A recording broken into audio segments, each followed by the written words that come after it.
Hello everyone, welcome to this class and welcome to Apna Sapna JRF. आज की इस class में हम पढ़ने वाले हैं agrobacterium mediated gene transfer in plant, 4 methods in biology. हम पढ़ना शुरू करेंगे। इससे पहले बताएं आप सब कैसे हैं और तैयारी कैसी चल रही है। जी, मेरे बोलने से पहले ही ऑल क्लियर है ना? Good morning Mohan, Janvi, Tamuli, Vishnupriya, Anvesha. जी मैं बहुत बढ़िया हूँ जानवी, आप लोग बताएं कैसे हैं?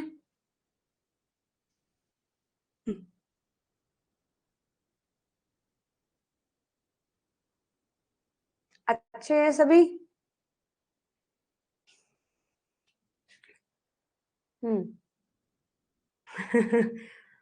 Good morning Gunjan. चलो बढ़िया हो सभी, वेरी गुड। गुड मॉर्निंग रानी। अच्छे हैं ना सभी? देखो मैं तो बहुत बढ़िया हूँ। उम्मीद करती हूँ आप सब भी अच्छे होंगे, पढ़ रहे होंगे, शॉर्ट नोट्स बना रहे होंगे और जो होमवर्क मैं देती हूँ वो भी कर रहे होंगे। अच्छे हैं? चलो तो शुरू किया जाए क्लास। Good morning Srilata. चलो फिर शुरू करते हैं आज की क्लास को। कल का टेस्ट ठीक था? हाँ, वो मैंने जानबूझ के थोड़ा आसान रखा था। मैं कभी आप डिप्रेशन में न चले जाओ।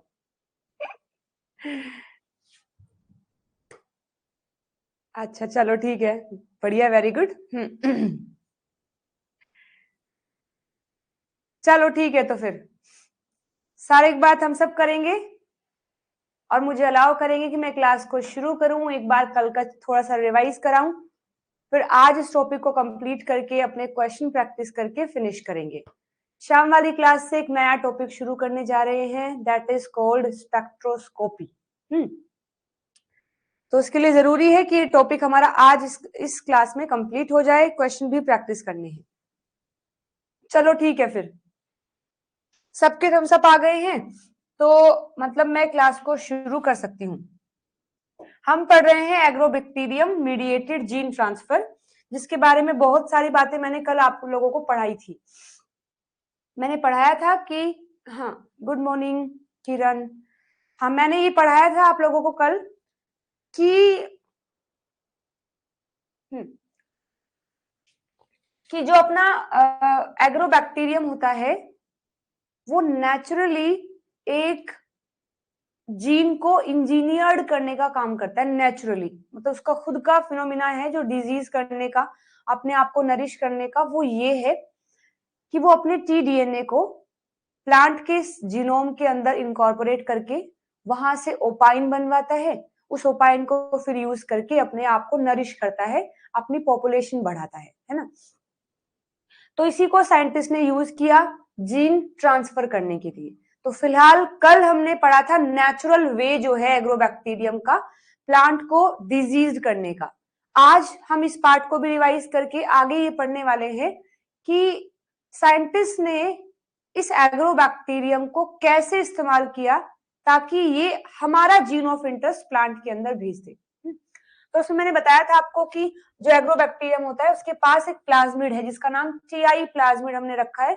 लगभग 200 केबी बेस पेयर का होता है और डबल स्टैंडर्ड सर्कुलर वे में प्रेजेंट होगा।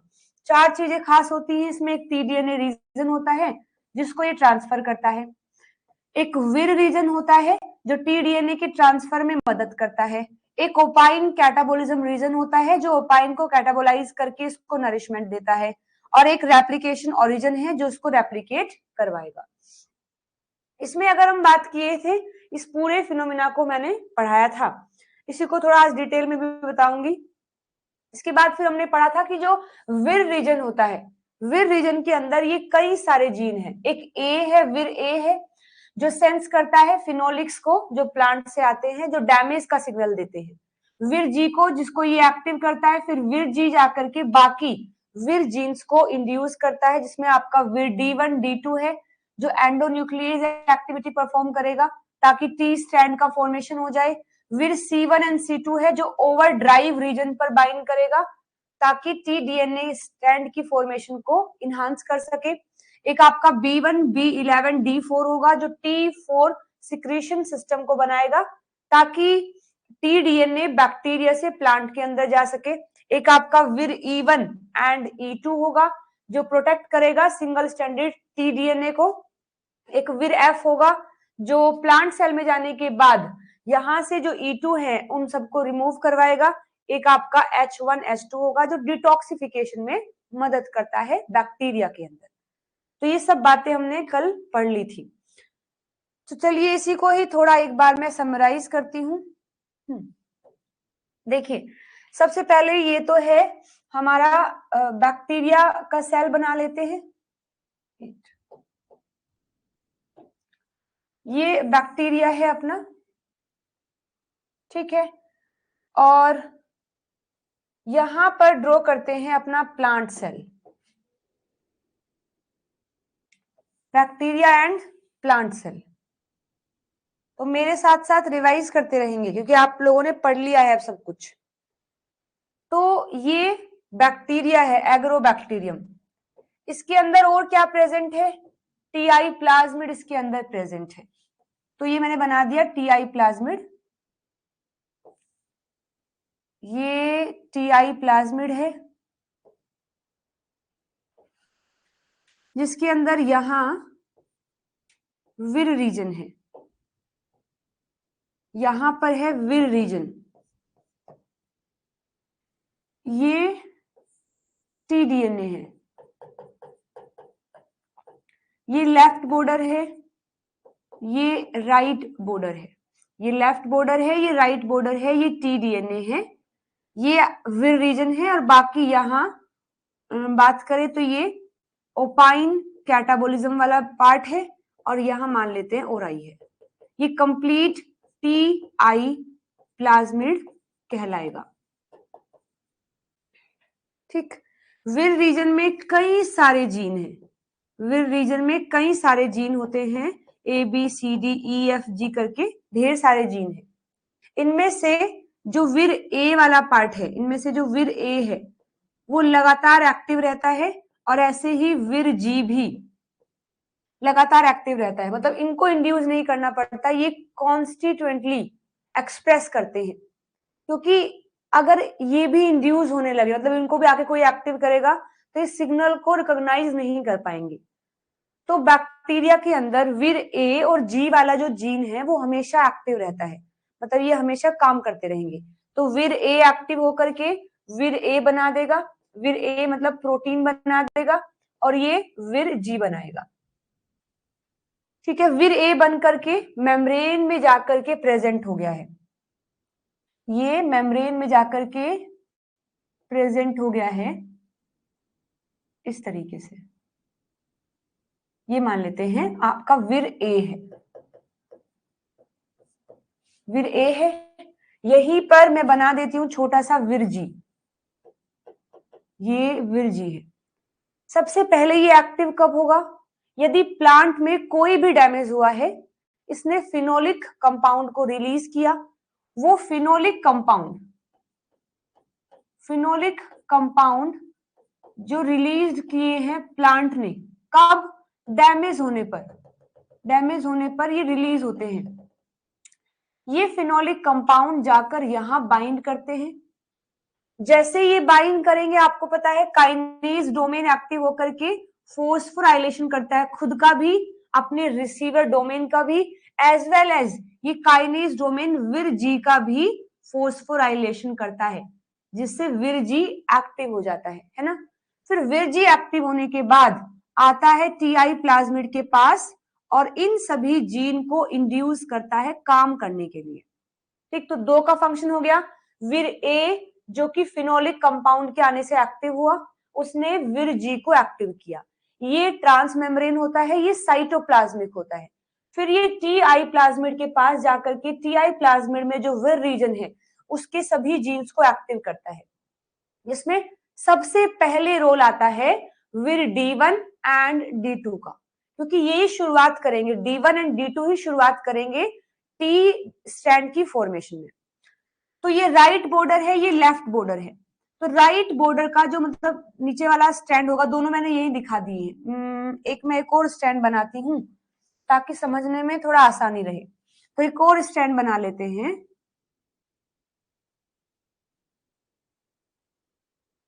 ये देखिए, तो यहाँ D1 एंड D2, जो D1 है वो उसको गाइड करेगा। देखो मैं यहाँ से कुछ चीजें हटा दे रही हूं ताकि स्पेस ज्यादा मिल जाए मुझे समझाने के लिए। तो D2 यहां कट लगाता है, ठीक। ये राइट बॉर्डर है, इसके साइड में ही ओवर ड्राइव रीजन है, ये ओवर ड्राइव रीजन है। ओवर ड्राइव रीजन पर C1 एंड C2 बाइंड करता है। D1 इसको राह दिखाता है कि यहां पर राइट बॉर्डर है, और D2 आकर के कट लगा देता है। जैसे यहां एक कट लगता है, जैसे यहां कट लगेगा, तो ये tDNA वाला पार्ट, एक 5 प्राइम एंड होगा, 3 प्राइम एंड होगा, कट लगेगा। 5 प्राइम वाला एंड, यहां से जो 5 प्राइम एंड है, जैसे कट लगा इधर, तो 3 प्राइम तो यहां रह गया, ये 5 प्राइम वाला पार्ट निकल के बाहर आना शुरू हो जाएगा, ये 5 प्राइम वाला पार्ट, और यहीं पर D2 कनेक्टेड रहता है। तो ये 3 प्राइम वाला अंदर बढ़ता रहेगा, बनता रहेगा, बनता रहेगा, इसको डिस्प्लेस करता रहेगा। ऐसा कब तक चलेगा? जब तक ये पार्ट सिंथेसाइज होते होते होते होते लेफ्ट बॉर्डर तक नहीं आ जाता है। तो सिंथेसाइज्ड होता रहेगा, होता रहेगा, होता रहेगा, और जो tDNA है इसको डिस्प्लेस करता रहेगा। यहां तक होने के बाद अब ये tDNA देखो यहां पर काम खत्म हो जाएगा, इसके बाद ये tDNA पूरा अलग होकर के यहां पर आ गया है, और इसके 5 प्राइम एंड पर लगा है D2। इसे बोलेंगे single standard tDNA। This is called single standard tDNA। अभी तो सिंगल स्टैंडर्ड ही है ना, यहां कट लगा, 3 प्राइम पर ऐड करते करते इसका जो डीएनए पॉलीमरेज होगा वो यहां ऐड करते करते जाएगा, इसको डिस्प्लेस करता रहेगा। ऐसा कब तक चलेगा? जब तक लेफ्ट बॉर्डर तक नहीं आ जाते हैं। लेफ्ट बॉर्डर आने के बाद यहां कट लग के ये पूरा पार्ट अलग हो जाएगा इस तरीके से। सिंगल स्टैंडर्ड tDNA आ गया है, ठीक। अच्छा, तो कितना काम हो गया है? सी का काम देख लिया हमने, डी का काम देख लिया है, ए का काम देख लिया है, हमने जी का काम देख लिया है। अब किसकी बारी आएगी? E1, E2 और F की बारी आएगी, साथ में बी की भी बारी आएगी और D4 की बारी आएगी। तो अब लेके आते हैं हम बी को, इसको थोड़ा ऊपर करके दिखाती हूँ या थोड़ा छोटा कर लेती हूँ।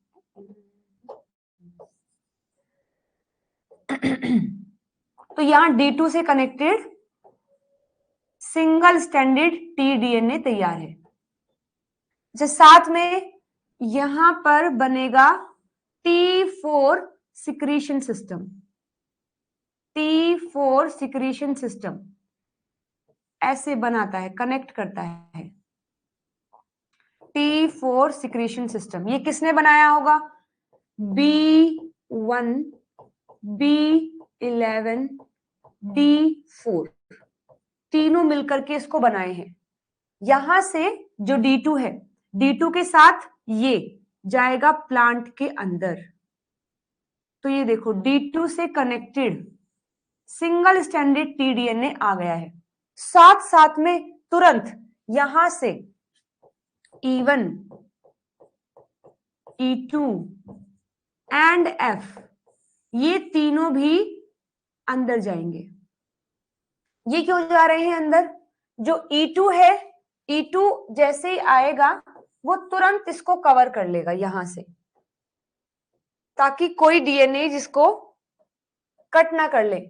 E2 आकर ऐसे पूरा इसको कवर करके रखता है, इसे पूरा कवर कर लेता है E2, और E2 को प्रोटेक्ट कर रहा होता है E1, E2 को प्रोटेक्ट कर रहा होता है E1।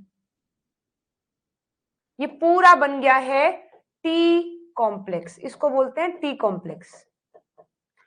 F भी आया है, F का फंक्शन आपको पता भी है, मैं बताऊंगी भी।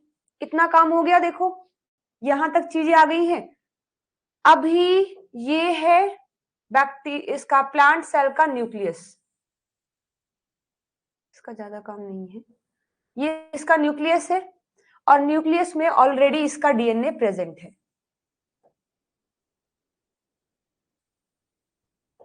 ऐसे न्यूक्लियस के अंदर।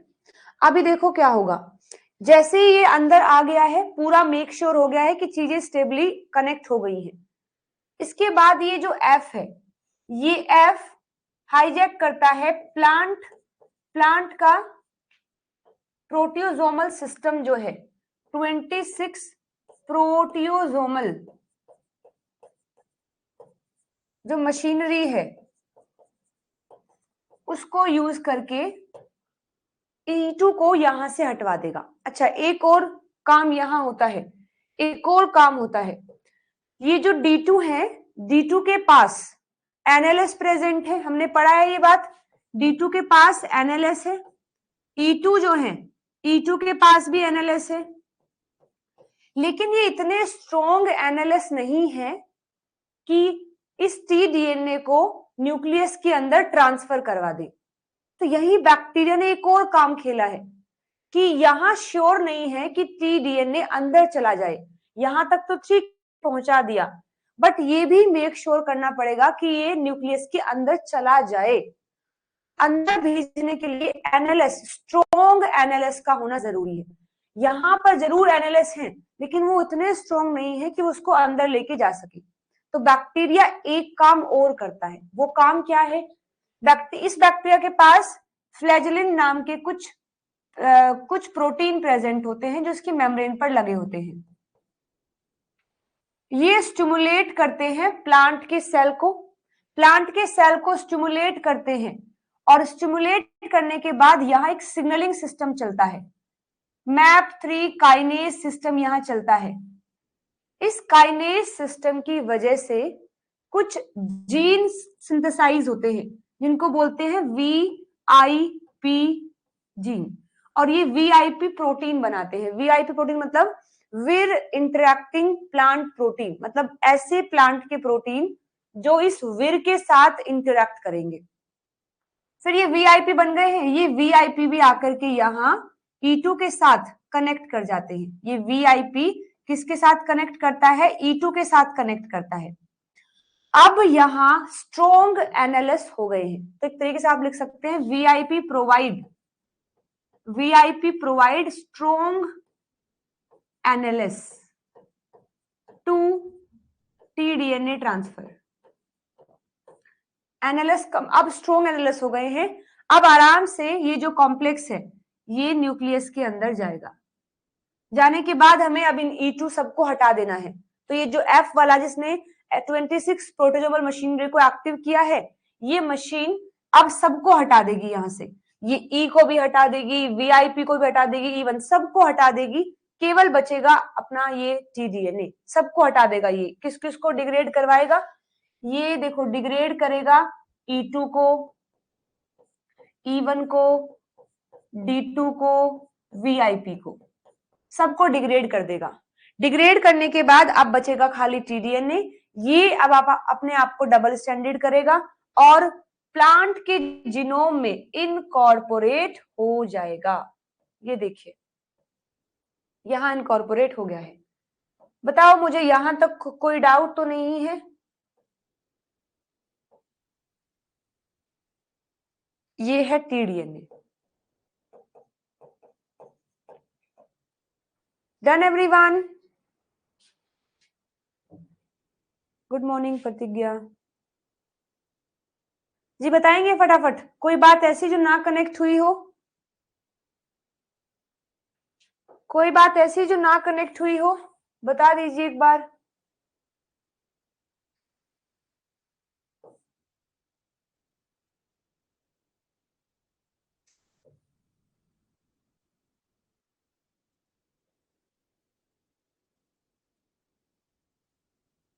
चलो बाबा चलो,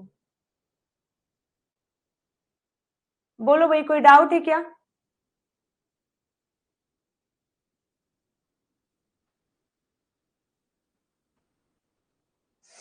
डन हो गया, ओके।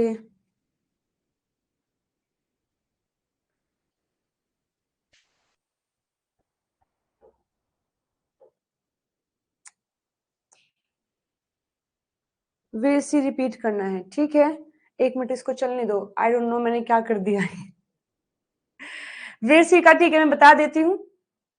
जो राइट बॉर्डर है उसके साइड में एक ओवर ड्राइव सीक्वेंस होता है। वीर सी आकर उस ओवर ड्राइव सीक्वेंस पर बाइंड हो जाता है ताकि D1 को गाइड कर सके कि यहां पर राइट बॉर्डर है।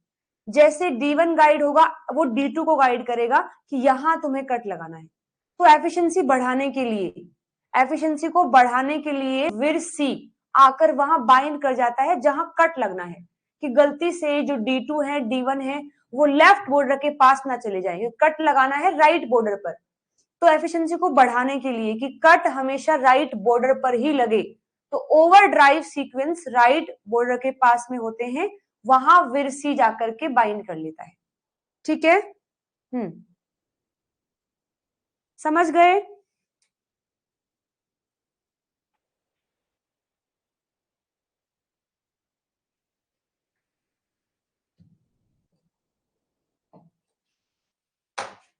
Done guys, give me 1 sec।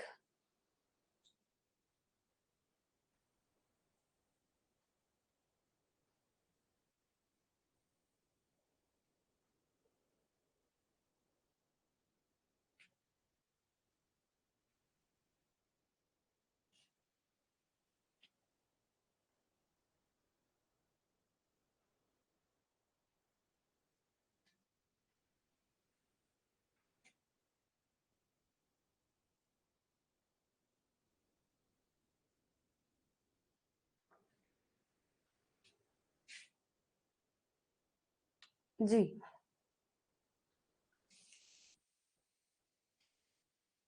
चलिए ठीक है, डन हो गया ना। अब मैं आपको आगे की बात पढ़ा रही हूं। देखो, अभी सब आंसर देंगे मेरे क्वेश्चन के जिसने भी ये कॉन्सेप्ट अच्छे से पढ़ा है।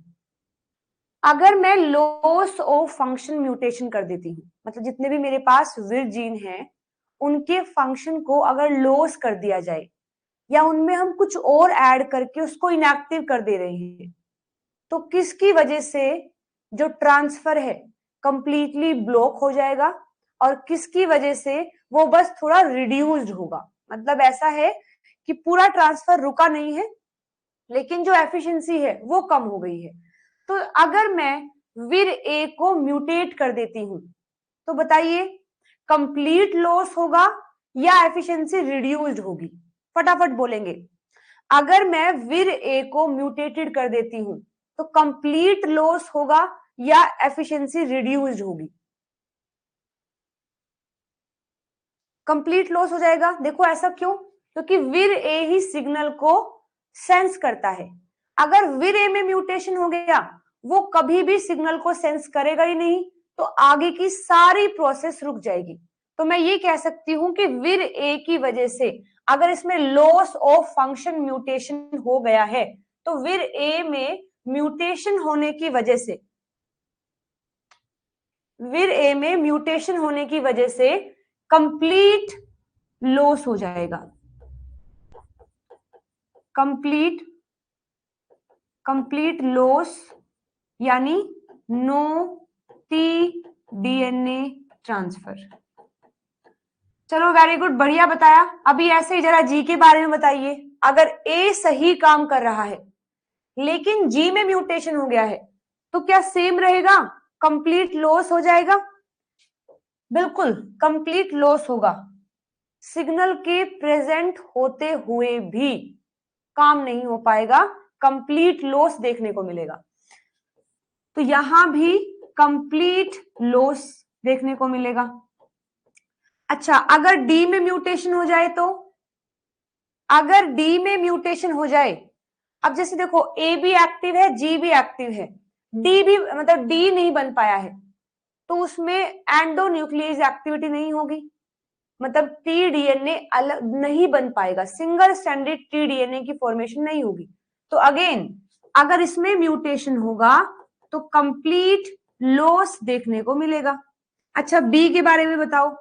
अगर बी में लॉस ऑफ फंक्शन म्यूटेशन हो जाए, सारा काम होते हुए भी अगर वो चैनल ही नहीं बना, जिससे कि ट्रांसफर होता है, तो पूरा बनने के बाद भी ट्रांसफर नहीं हो पाएगा, तो कंप्लीट लॉस देखने को मिलेगा, कंप्लीट लॉस देखने को मिलेगा। अच्छा, अगर विर ई में म्यूटेशन हो जाए तो, अगर विर ई में म्यूटेशन हो जाए तो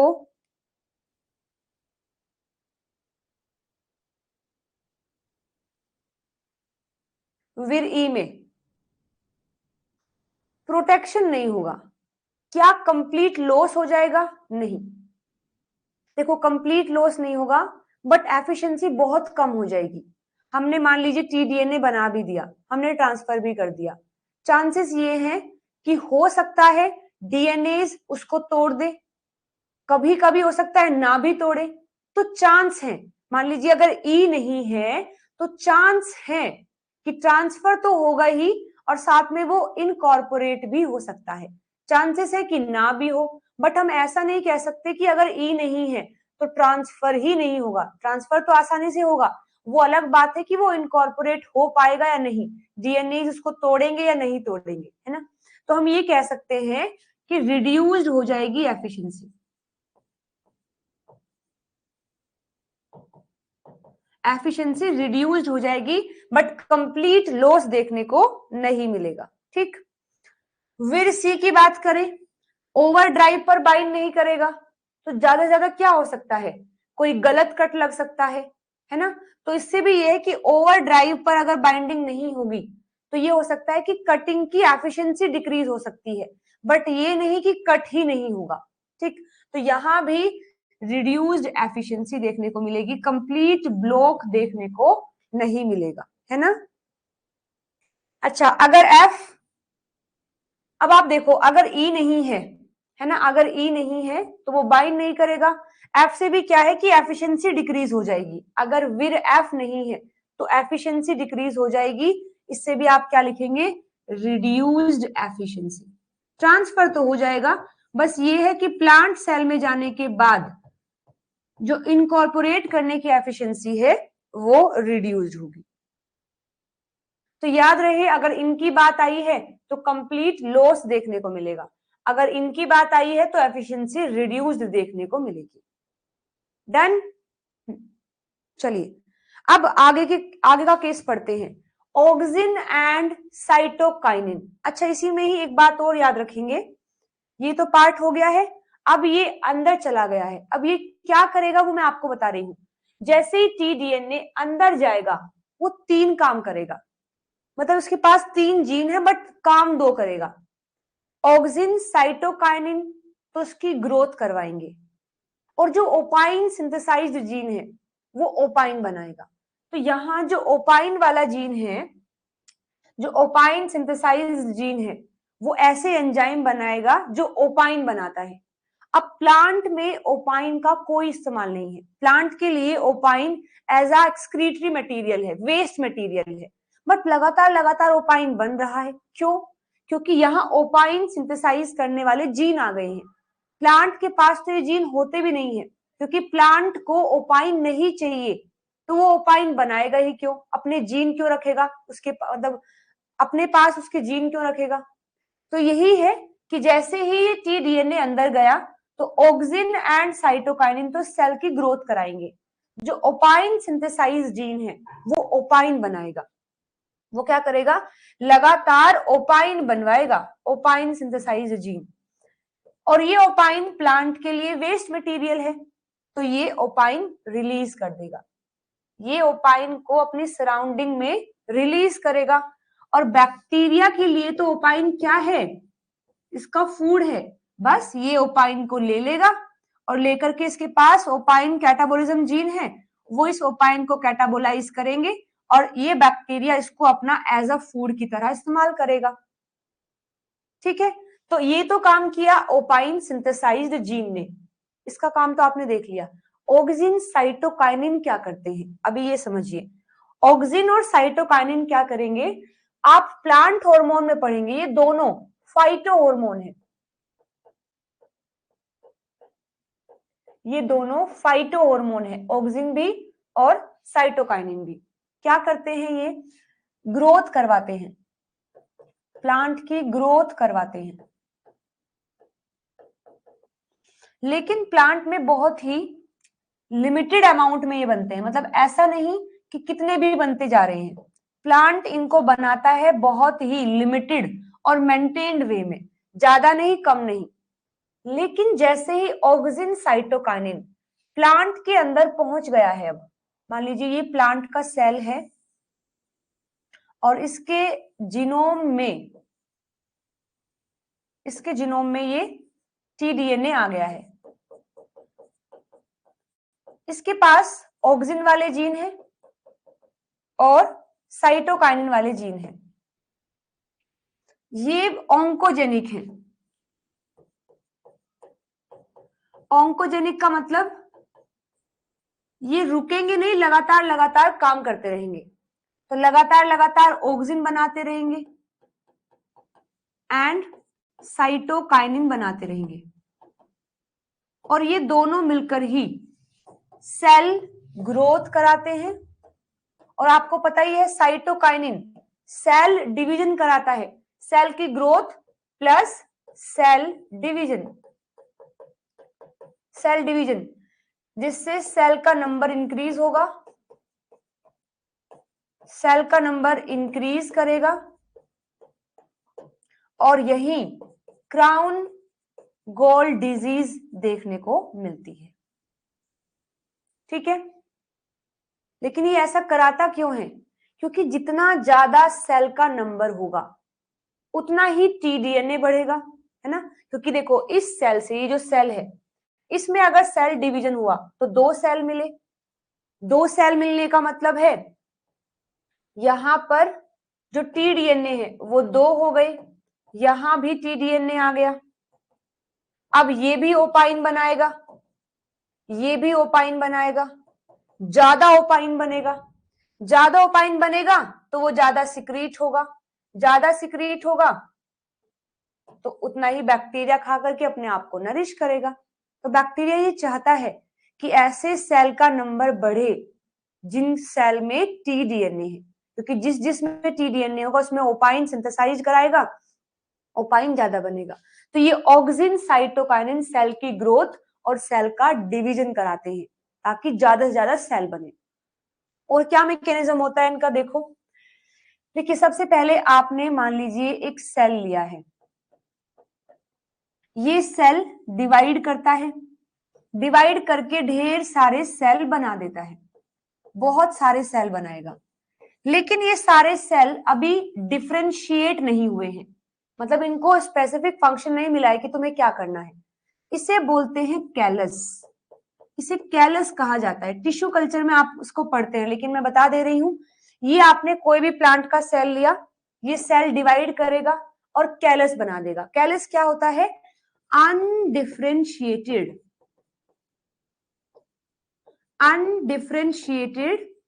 मास ऑफ सेल, ऐसे सेल का मास है जो डिफरेंशिएटेड नहीं हुए हैं, जो डिफरेंशिएटेड नहीं हुए हैं। अब जब तक आप इन्हें आगे ऑक्सिन साइटोकाइनिन नहीं देंगे, इन्हें अपना फंक्शन नहीं मिलेगा। अब सिनेरियो रहता है कि यदि आपने ऑक्सिन भी दे दिया और आपने साइटोकाइनिन भी दे दिया है ना, आपको किसी ने बताया कि भाई कैलस बन गया है ना, अब अगर तुम चाहते हो कि रूट शूट बने तो ऑक्सिन दो और साइटोकाइनिन दो।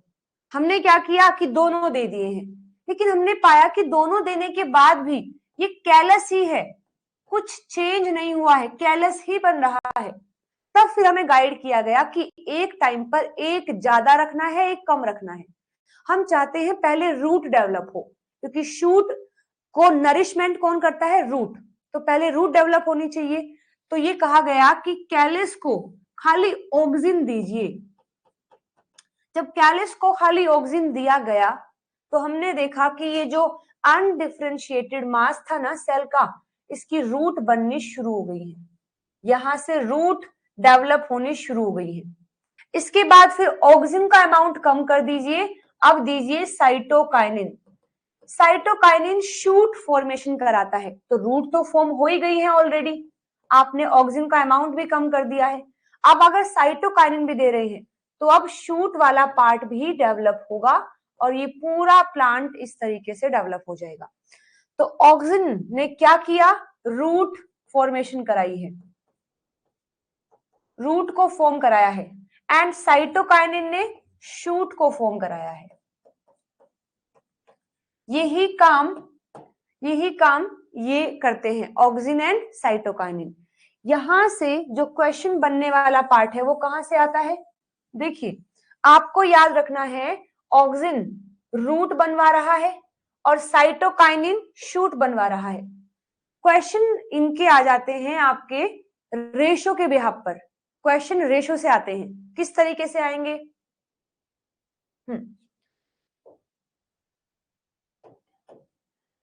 अगर आपने ऑक्सिन और साइटोकाइनिन का रेशो 1 कर दिया है, ऑक्सिन साइटोकाइनिन का रेशो आपने 1 कर दिया है, इसका मतलब जितना ऑक्सिन उतना साइटोकाइनिन, क्या बनेगा, कैलस।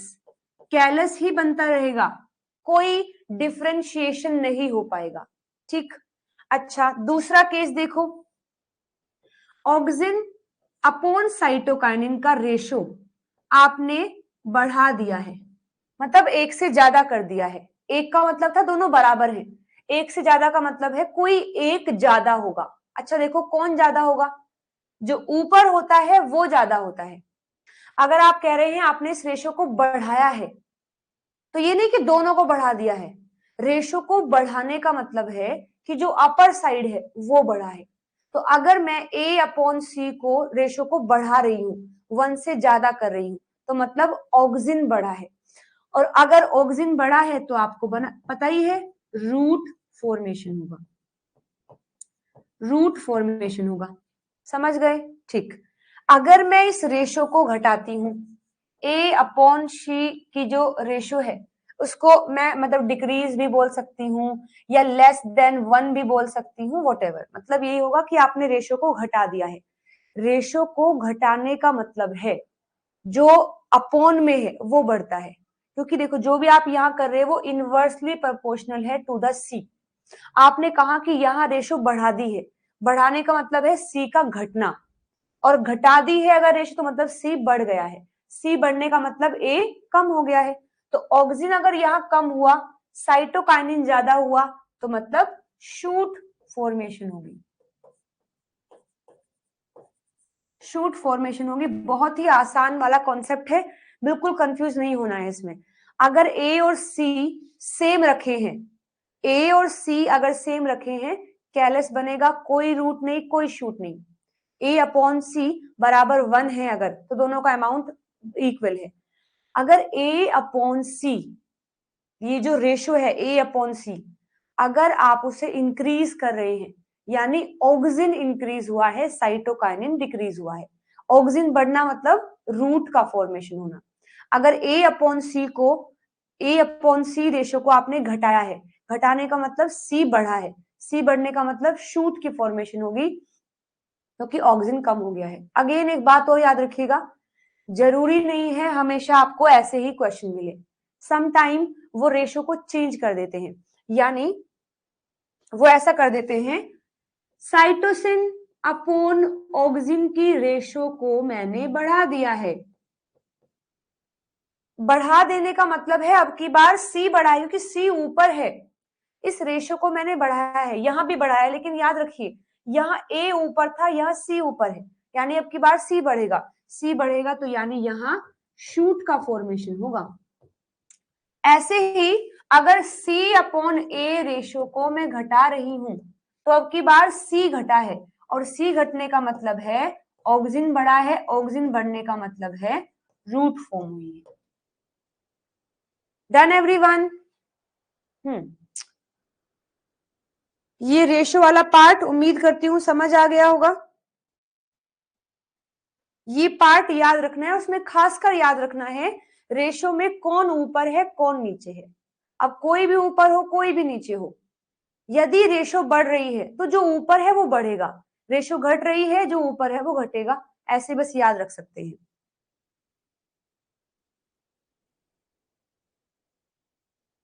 चलिए वेरी गुड, समझ गए हैं।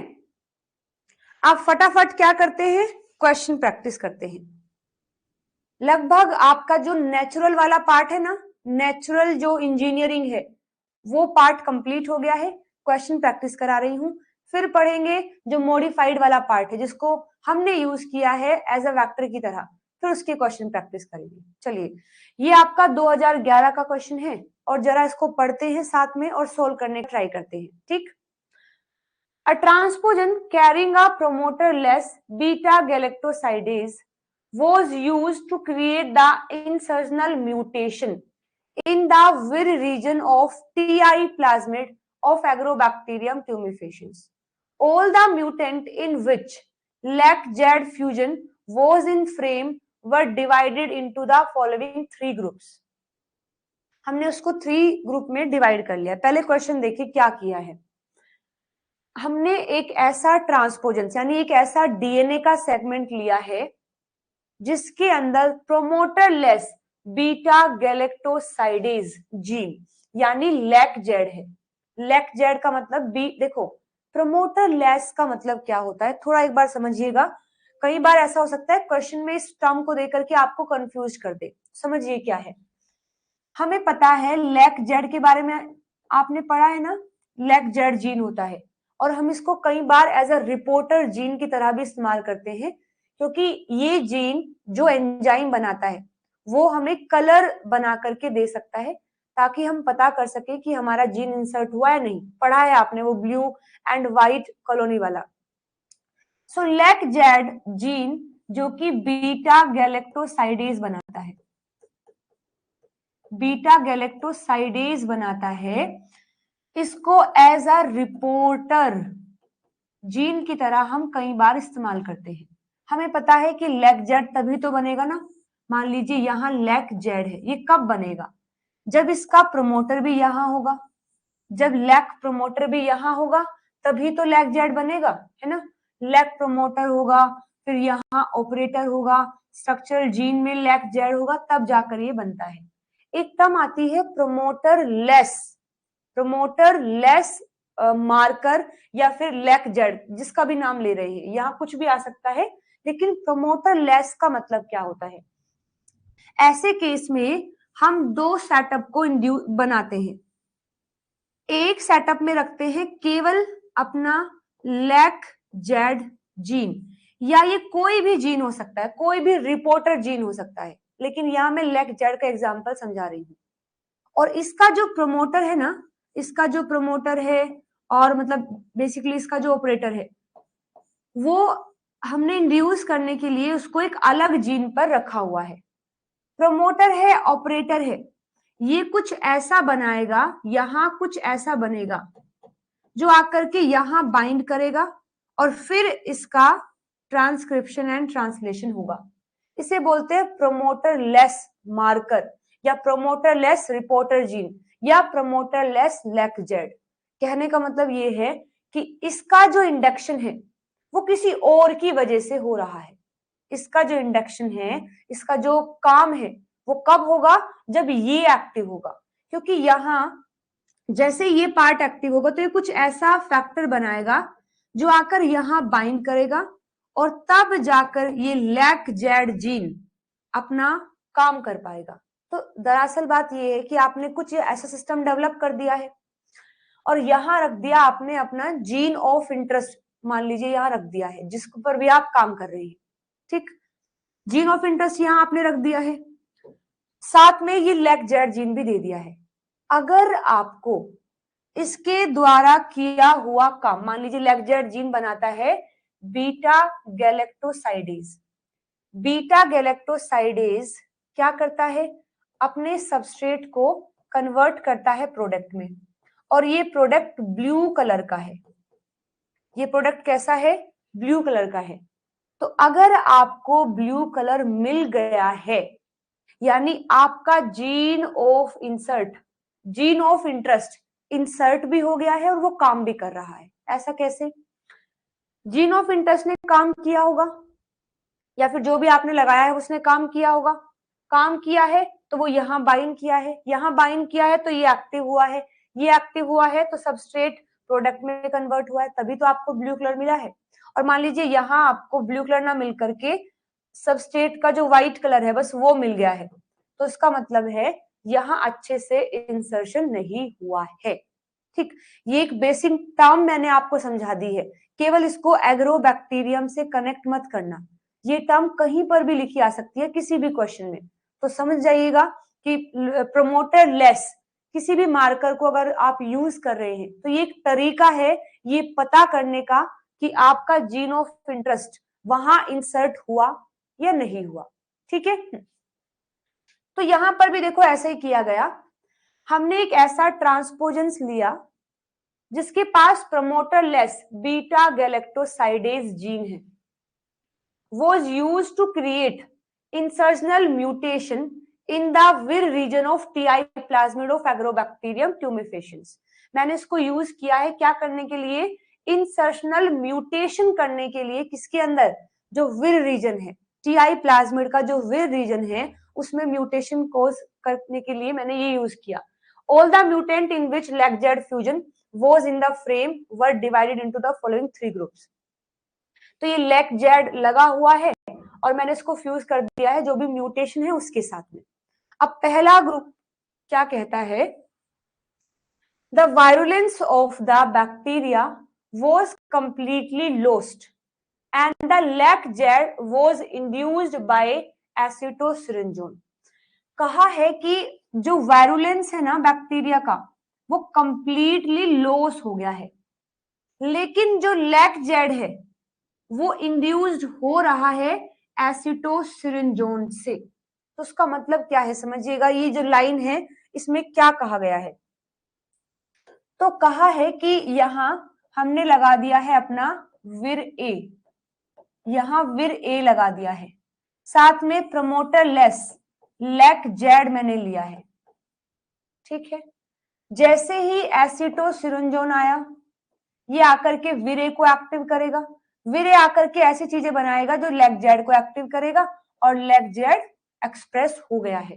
तो कहा है कि ग्रुप ए में ऐसे बैक्टीरिया रखे गए जिनका वायरुलेंस कंप्लीटली लॉस्ट हो गया है, मतलब वो टी डीएनए को ट्रांसफर नहीं कर पा रहे हैं, वो टी डीएनए को ट्रांसफर नहीं कर पा रहे हैं। तो इसका मतलब है लेकिन फिर भी लैक-जेड इंड्यूस्ड हो पा रहा है। तो अब एक बात देखो, कंप्लीट लॉस किस किस की वजह से हुआ था, कंप्लीट लॉस किस किस की वजह से होता है, ए की वजह से, जी की वजह से, बी की वजह से और डी की वजह से, ए जी बी डी की वजह से होता है। और रिड्यूस किस वजह से हुआ था, याद करो रिड्यूस किस वजह से हुआ था, बी की वजह से, नहीं बी तो नहीं, सी की वजह से, ई की वजह से और एफ की वजह से। तो कह रहा है पहले ग्रुप में कंप्लीट लॉस्ट हुआ है, लेकिन लैक-जेड एसिटोसिरिंजोन की वजह से इंड्यूस्ड हो पा रहा है, यानी कंप्लीट लॉस्ट इन चारों की वजह से हो सकता है बट विर ए की वजह से नहीं हुआ है। ऐसा क्यों, क्योंकि एसिटोसिरिंजोन आने की वजह से इसका इंडक्शन हो रहा है, यानी विर ए तो कंप्लीटली फंक्शनल है।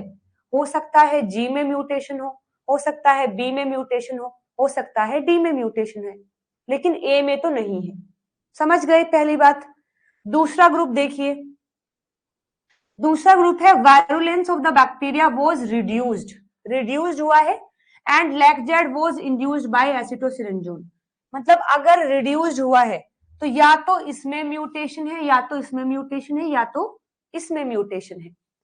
थर्ड में क्या लिखा है, the virulence of the bacteria was completely lost and lacZ acetosyringone की वजह से इंड्यूस्ड नहीं हो पा रहा है, यानी कंप्लीट लॉस हुआ है और अब की बार लैक-जेड भी काम नहीं कर पा रहा है एसिटोसिरिंजोन देने के बाद भी, यानी कंप्लीट लॉस ए में म्यूटेशन होने की वजह से हुआ है। ठीक है, तो अब देखिए इन ग्रुप ए में the insertion could be in विर बी, सी, डी और जी।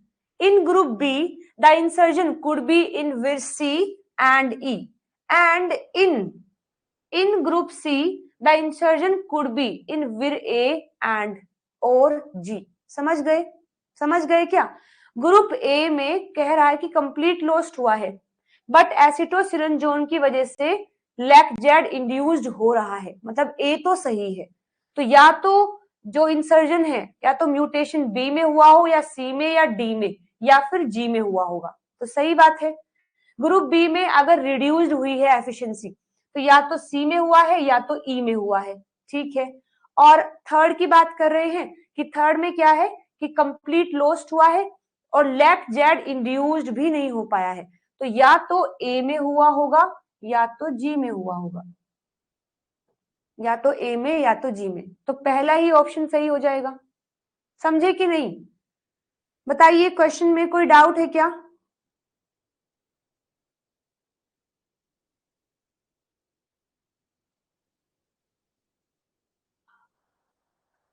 समझ गए? ये सारा म्यूटेशन केस वाला क्वेश्चन है, ये सारा आपका म्यूटेशन केस वाला क्वेश्चन है। हाँ, सारा म्यूटेशन केस वाला क्वेश्चन जो मैंने आपको बताया था, अगर कंप्लीट लॉस्ट हुआ है और एसिटोसिरिनजोन की वजह से काम हो पा रहा है तो मतलब विर ए में तो म्यूटेशन नहीं है, बाकी जो है उनमें हो सकता है। अगर यहाँ एफिशिएंसी रिड्यूस हुई है तो जो आपका सी है, ई है और एफ भी हो सकता है, एफ नहीं दिया है लेकिन एफ भी आ सकता है, उसकी वजह से हुआ होगा। और यहाँ अगर कंप्लीट लॉस हुआ है और एसिटोसिरिनजोन की वजह से भी काम नहीं हो पा रहा तो या तो ए या तो जी में हुआ होगा, क्योंकि यही दो रिलेटेड हैं एसिटोसिरिनजोन से। Done everyone? चलो आगे देखो, नेक्स्ट क्वेश्चन पढ़िए इस क्वेश्चन को और बताइए। फर्स्ट क्वेश्चन पढ़ेंगे और बताएंगे फटाफट।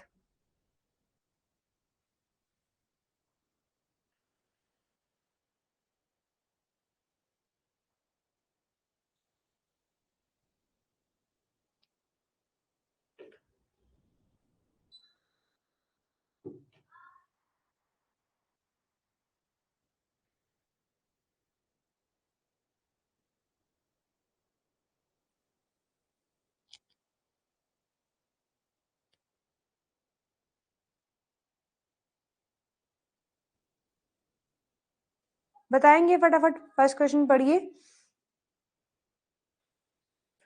Which of the following statement is not true during the infection of plant cell by agrobacterium? कौन सी बात गलत है?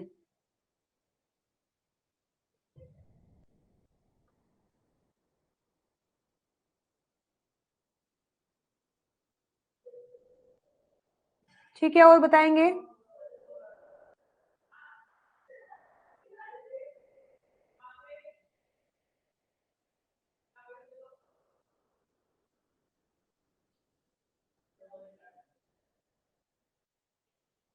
डी, वेरी गुड, बहुत बढ़िया। देखिए, जो प्रोटीन प्रोडक्ट हैं जो ए और जी से आते हैं वो एसिटोसिरिनजोन को परसीव करते हैं, सही है। With B protein form a connection between Agrobacterium and plant cell, बिल्कुल सही है, क्योंकि ये T4 सिक्रेशन सिस्टम बनाता है। टीडीएनए को एक्साइज किसने किया है? D2 ने। और जो टीडीएनए है आफ्टर बिकमिंग कोटेड विद विर एफ, तो टीडीएनए विर एफ से कोट नहीं होता है, विर E2 से होता है, तो डी स्टेटमेंट गलत हो जाएगा। डी स्टेटमेंट गलत है, यही हमारा सही आंसर है। दिसंबर 2023 का क्वेश्चन है, while designing an experiment for agrobacterium mediated plant transformation student noted down the following point. आपको बताना है इनमें से कौन कौन सी बात सही है। So Ti and Ri plasmid induce crown gall and hairy root disease respectively. याद है आपको, मैंने कल दो केस पढ़ाए थे, एक तो अपना एग्रोबैक्टीरियम ट्यूमिफेशियन था, एक एग्रोबैक्टीरियम आरआई कुछ करके था जो कि मोनोकोट में हेरी रूट बनवा देता है। तो मोनोकोट में जो हेरी रूट बनवाता है, राइजोजीन कुछ करके था, एग्रोबैक्टीरियम राइजोजीन्स करके कुछ था। तो जो एग्रोबैक्टीरियम ट्यूमिफेशियंस है उसके प्लाज्मिड को टीआई प्लाज्मिड बोलते हैं। एग्रोबैक्टीरियम जो राइजोजीन है उसके प्लाज्मिड को आरआई प्लाज्मिड बोलते हैं। ये क्राउन गोल करता है और ये हेरी रूट कर देता है। तो ये बात सही है, पहला स्टेटमेंट सही है। Enzyme octapine synthase and nopalin synthase involved in the synthesis of octapine and nopalin respectively are encoded by tDNA। सही बात है, ये सारे ओपाइन सिंथेसाइज जीन के अंदर आते हैं। आपका octapine सिंथेज octapine बनाएगा, नोपालाइन सिंथेज नोपालाइन बनाएगा, और ये जीन tDNA के अंदर होते हैं। तो ये बात भी सही है। All the 6 vir gene A, B, C, D, E and G are absolutely required for the virulence। अब आप देखो, क्या ये बात है क्या? Absolutely required होते हैं, मतलब बहुत ज्यादा जरूरी है। A, B, C and D, E and G, तो क्या ये सब जरूरी है? देखो A भी जरूरी है, B भी, C तो कुछ खास जरूरी नहीं है, D जरूरी है, E भी कुछ खास जरूरी नहीं है। तो इसको एक बार होल्ड पे रखते हो कि ये दो कुछ एब्सोल्युटली रिक्वायर्ड नहीं है। हाँ, हो जाते हैं तो एफिशिएंसी बढ़ जाती है, बट ऐसा नहीं कि ये नहीं है तो हमारा काम ही नहीं होगा। अच्छा आगे देखो, almost perfect 25 base pair direct repeat sequence flanking all Ti and Ri plasmid in the TDNA region is essential for TDNA transfer. हाँ, ये बात सही है कि ये 25 का जो बेस पेयर है ये होना जरूरी है, टीआई हो या आरआई प्लाज्मिड हो, ताकि उसका ट्रांसफर किया जा सके। तो डी बात सही है, यानी ए सही है, बी सही है, डी सही है, fourth is the right answer, है ना? Okay, very good. हाँ हाँ बिल्कुल, चलिए आगे बढ़िए। देखिए नेक्स्ट क्वेश्चन क्या लिखा है।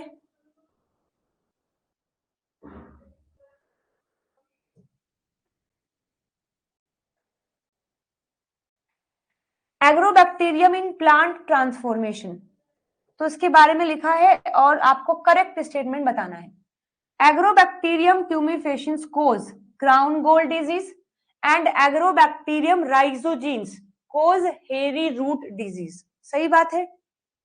Region A in the Ti plasmid is responsible for replication, क्या ऐसा है?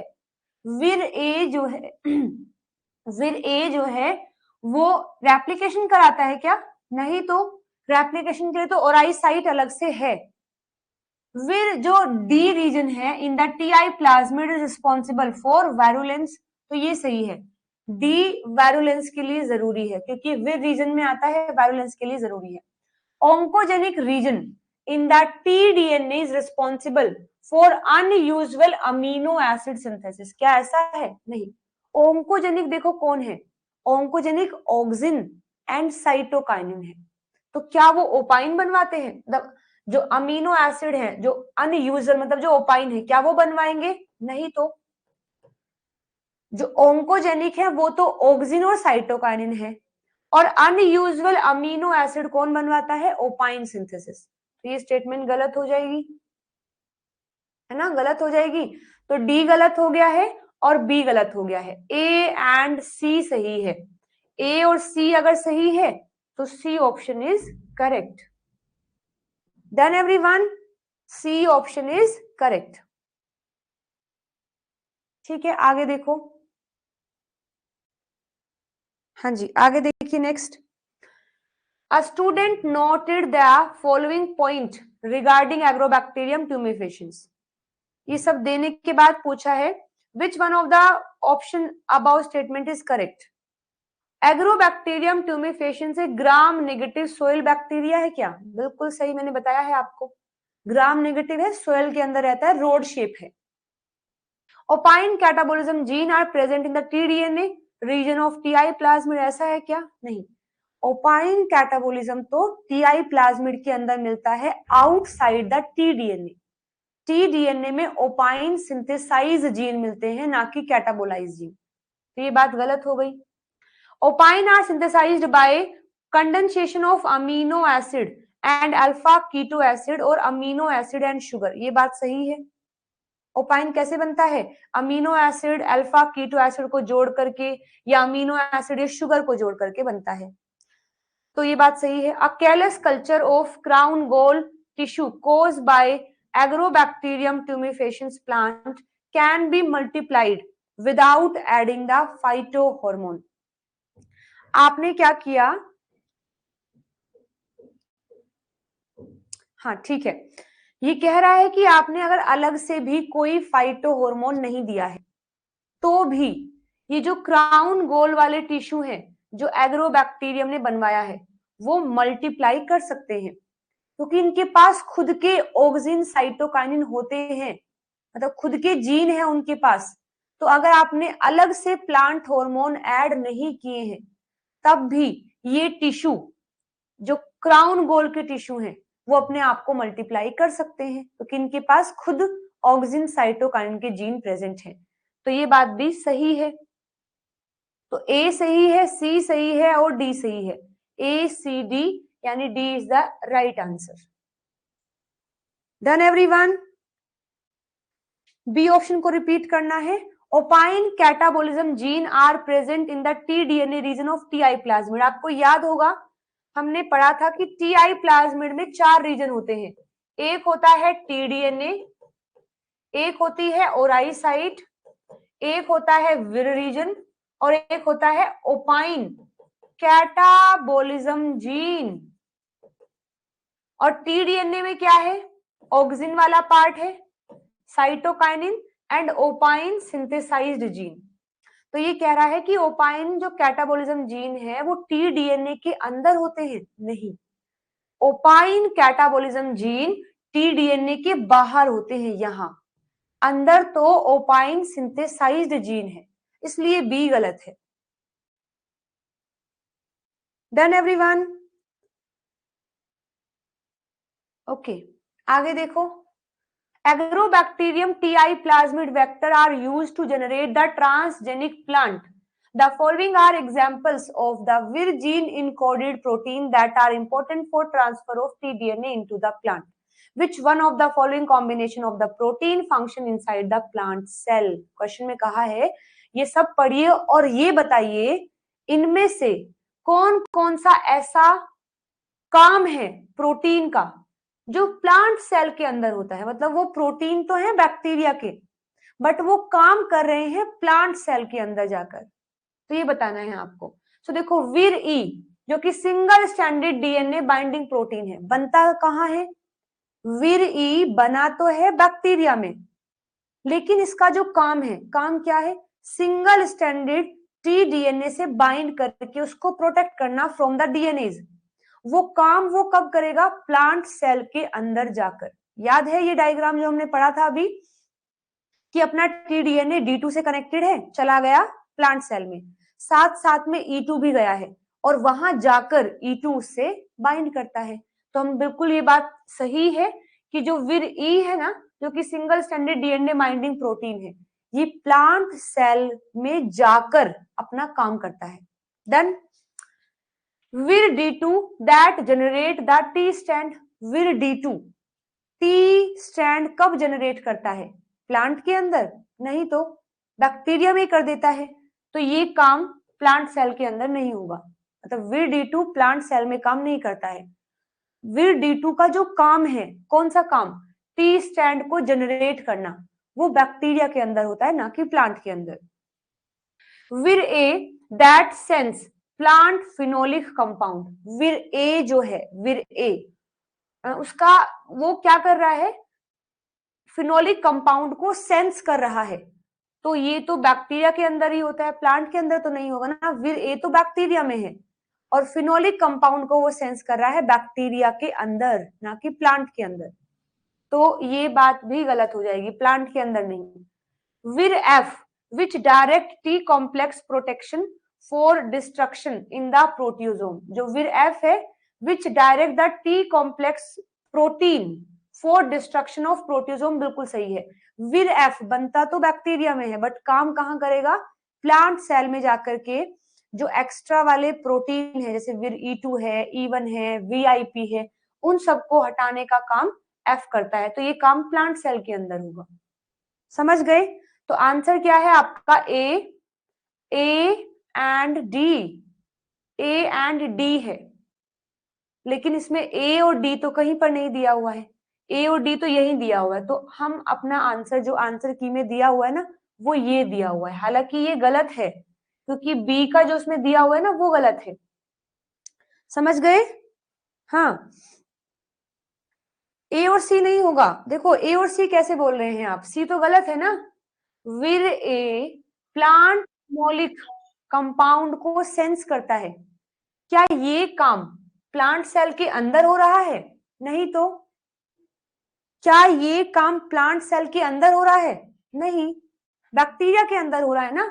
ये देखो ये बैक्टीरिया का सेल है, इसमें ये विर ए है और विर ए फिनोलिक कंपाउंड को सेंस कर रहा है, तो ये तो बैक्टीरिया के अंदर चल रहा है ना, बैक्टीरिया के, प्लांट सेल के अंदर तो नहीं है।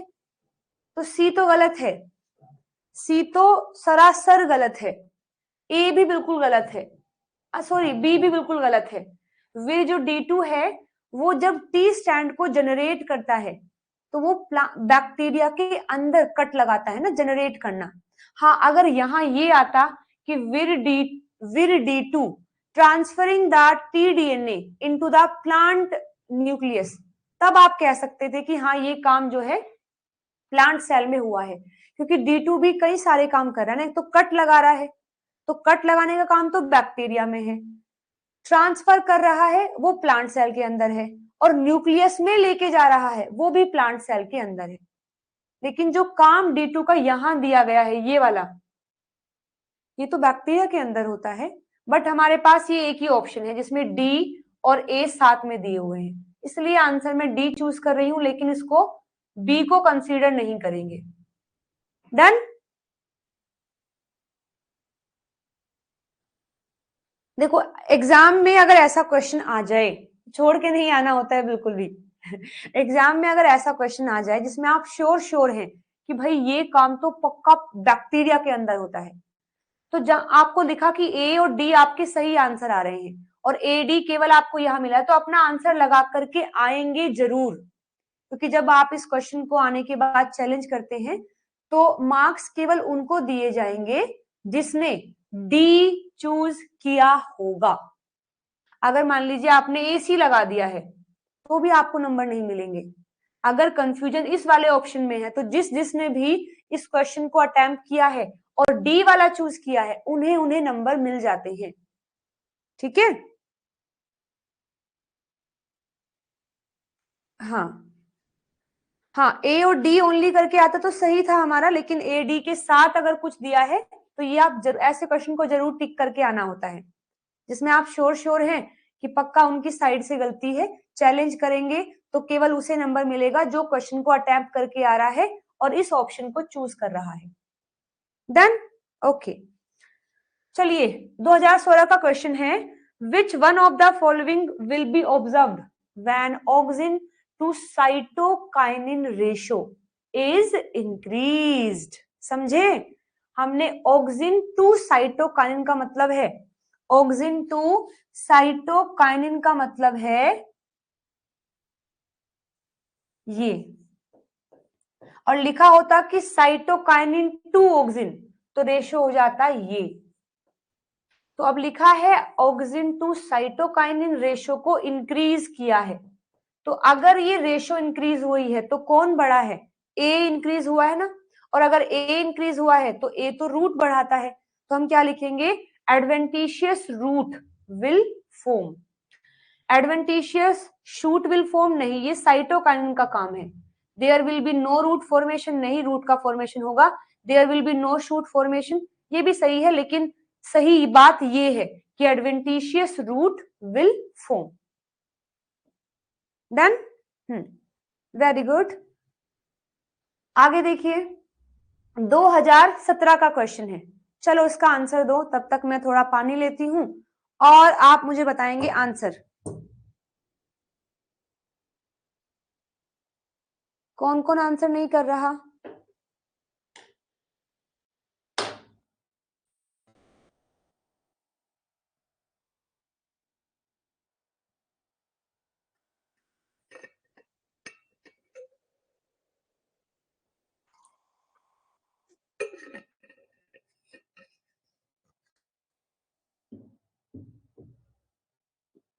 2 है, ओके।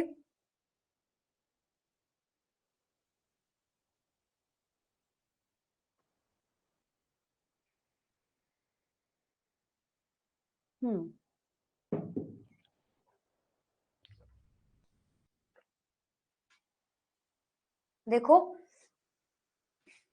हाँ, विरजी है आपके पास। विरजी क्या करता है? इंडक्शन ऑफ विरजीन, इंडक्शन करवाता है विरजीन का। तो ए का है फोर्थ, और ए का फोर्थ तो केवल आपको एक ही ऑप्शन में दिया हुआ है, वो भी कौन सा? सेकंड। ठीक है। अच्छा, विर डी टू क्या करता है? Vir D two, D two nucleus targeting of TDNA, B का हो जाएगा 1, बी का 1 है। विर बी वन क्या करेगा? Component of membrane structure transfer apparatus बनाता है, सही बात है। सी का हो जाएगा, सी का हो जाएगा सेकंड। और एफ क्या करता है? Proteasomal degradation. Done, good. चलो आगे देखो। Given below are 4 statement related to the Agrobacterium mediated transfer of TDNA into the plant cell. तो इसमें आपको सीक्वेंस बताना है, कौन पहले कौन बाद में। और उसमें भी देखो क्या लिखा है, उसमें भी लिखा है अर्लीस्ट टू लेटेस्ट। सबसे पहले जो होगा वो सबसे पहले लिखोगे, सबसे बाद में जो होगा सबसे बाद में लिखोगे। तो production of single standard T-DNA by VirD1 and D2 protein, interaction of E2 with VIP1 and VirE3, use of VirB, VirD4 for type 4 secretion system, activation of VirA G complex. तो सबसे पहले क्या होता है? सबसे पहले VirA और G का तो एक्टिवेशन होगा ना, तो सबसे पहले तो ये काम होगा। फिर उसके बाद सिंगल स्टैंडर्ड टीडीएनए का प्रोडक्शन करेंगे, D1 एंड D2। इसके बाद फिर B D4 type 4 secretion system बनाएंगे। इसके बाद फिर E2 जो है VIP और जो बाकी प्रोटीन है उनसे इंटरेक्ट करेंगे। तो DACB, DACB fourth is the right answer. Done, समझ गए ना? चलो वेरी गुड, आगे देखो नेक्स्ट।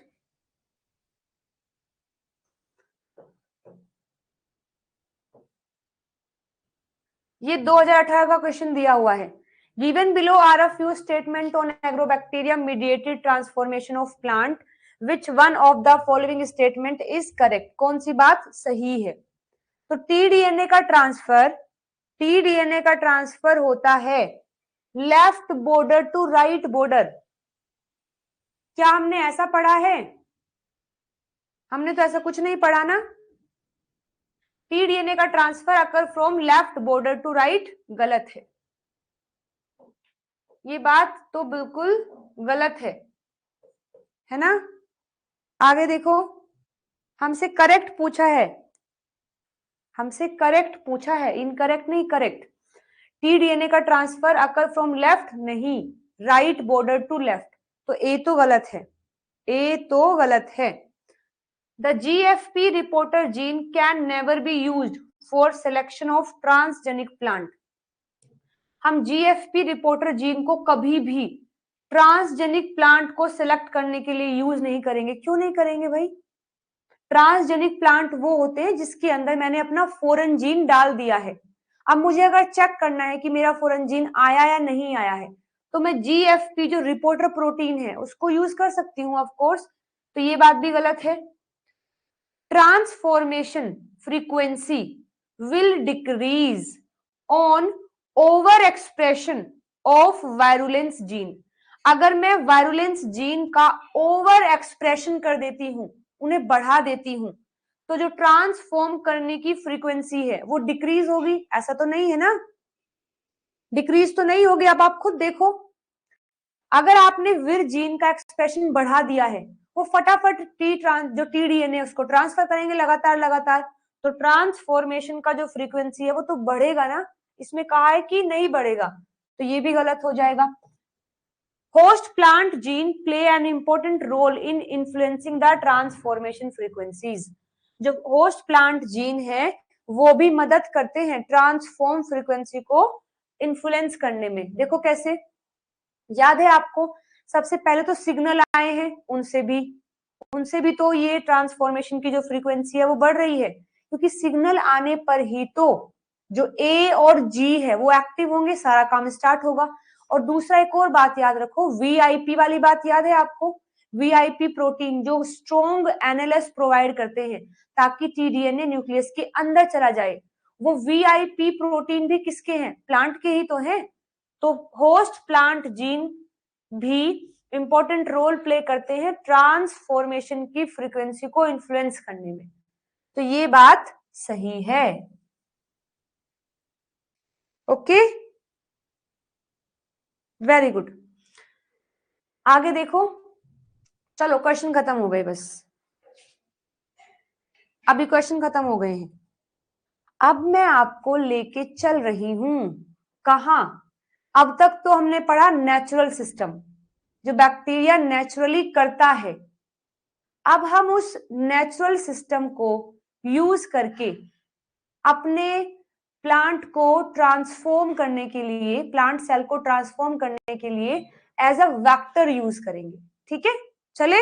हाँ, जल्दी खत्म हो गए, एक टॉपिक से इतने क्वेश्चन तो बहुत हैं। ठीक है, चलो फिर चलते हैं, कहां पर चलते हैं।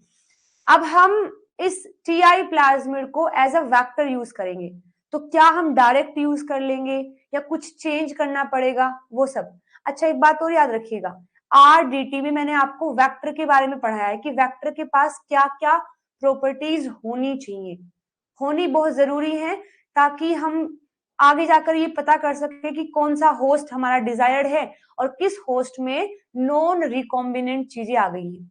तो वेक्टर के कुछ कैरेक्टर बताए थे मैंने।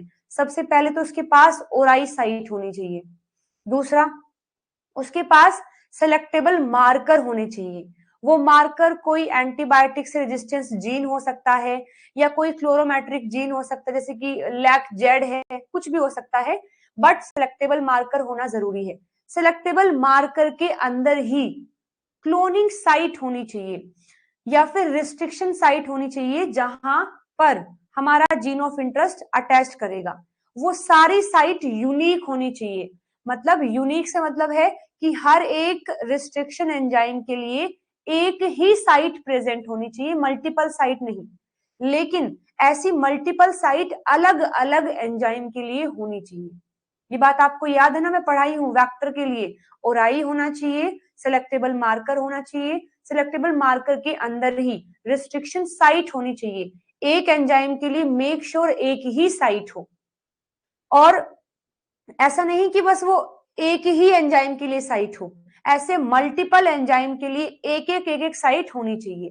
तो हर एक एंजाइम के लिए साइट हो, वहां जितना ज्यादा से ज्यादा हो सकता है उतने एंजाइम की साइट हो, और हर एंजाइम की एक एक साइट हो।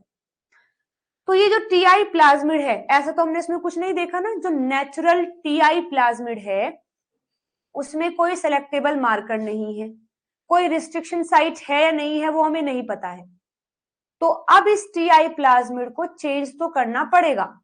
हम as it is Ti plasmid के अंदर अपना जीन ऑफ इंटरेस्ट डाल दे और उसको रिकॉम्बिनेंट करके भेज दे, तो वो ज्यादा सुटेबल नहीं होगा, क्योंकि उसमें सेलेक्टेबल मार्कर नहीं है। हम कैसे पता करेंगे कि किस सेल में हमारा रिकॉम्बिनेंट प्लाज्मिड गया है, किसमें नॉन रिकॉम्बिनेंट गया है। तो सिलेक्टेबल मार्कर का होना जरूरी है। तो पहले इस टीआई प्लाज्मिड को थोड़ा चेंज करेंगे और फिर उसे एज अ वेक्टर ट्रीट करवाएंगे। ठीक है, तो वही मैं सिखा रही हूँ कि क्या क्या चेंज कर रहे हैं। So Ti plasmid based vector for plant cell. अब मैं टीआई प्लाज्मिड को एज अ वेक्टर यूज करने वाली हूं, लेकिन why Ti plasmid can not be use directly as a vector. मैं इसको डायरेक्टली एज अ वेक्टर क्यों नहीं यूज कर सकती, कई सारे कारण है। सबसे पहला कारण तो है कि ये बहुत बड़ा है साइज में, देखो ना कितना 200,000 बेस पेयर लॉन्ग है। इतना बड़ा वेक्टर हम नहीं दे सकते प्लांट सेल के अंदर। मतलब ये नहीं जा पाएगा, तो इसका साइज बहुत ज्यादा है, hard to manipulate in vitro. तो इन विट्रो के अंदर सेल के बाहर जब हम मतलब बॉडी के बाहर हम काम कर रहे हैं, इतने लार्ज डीएनए को मेंटेन करना या उसमें चेंज करना हमारे लिए नेक्स्ट टू इम्पॉसिबल हो जाएगा। तो इसलिए हम डायरेक्ट इसको इस्तेमाल नहीं कर सकते। Second, it cause tumour formation in the plant. अगर मैंने सीधा टीआई प्लाज्मिड यूज कर लिया है अपना जीन ऑफ इंटरेस्ट कहीं पर भी डाल करके, तो वो तो टीडीएनए भी है उसके पास। अब वो टीडीएनए में ट्यूमर कॉजिंग जीन है, ऑक्सिन साइटोकाइन वाले। हमें इतना ट्यूमर नहीं डेवलप करना है, मुझे प्लांट में केवल अपना जीन ऑफ इंटरेस्ट भेजना है, उसमें ट्यूमर कोज नहीं करवाना है।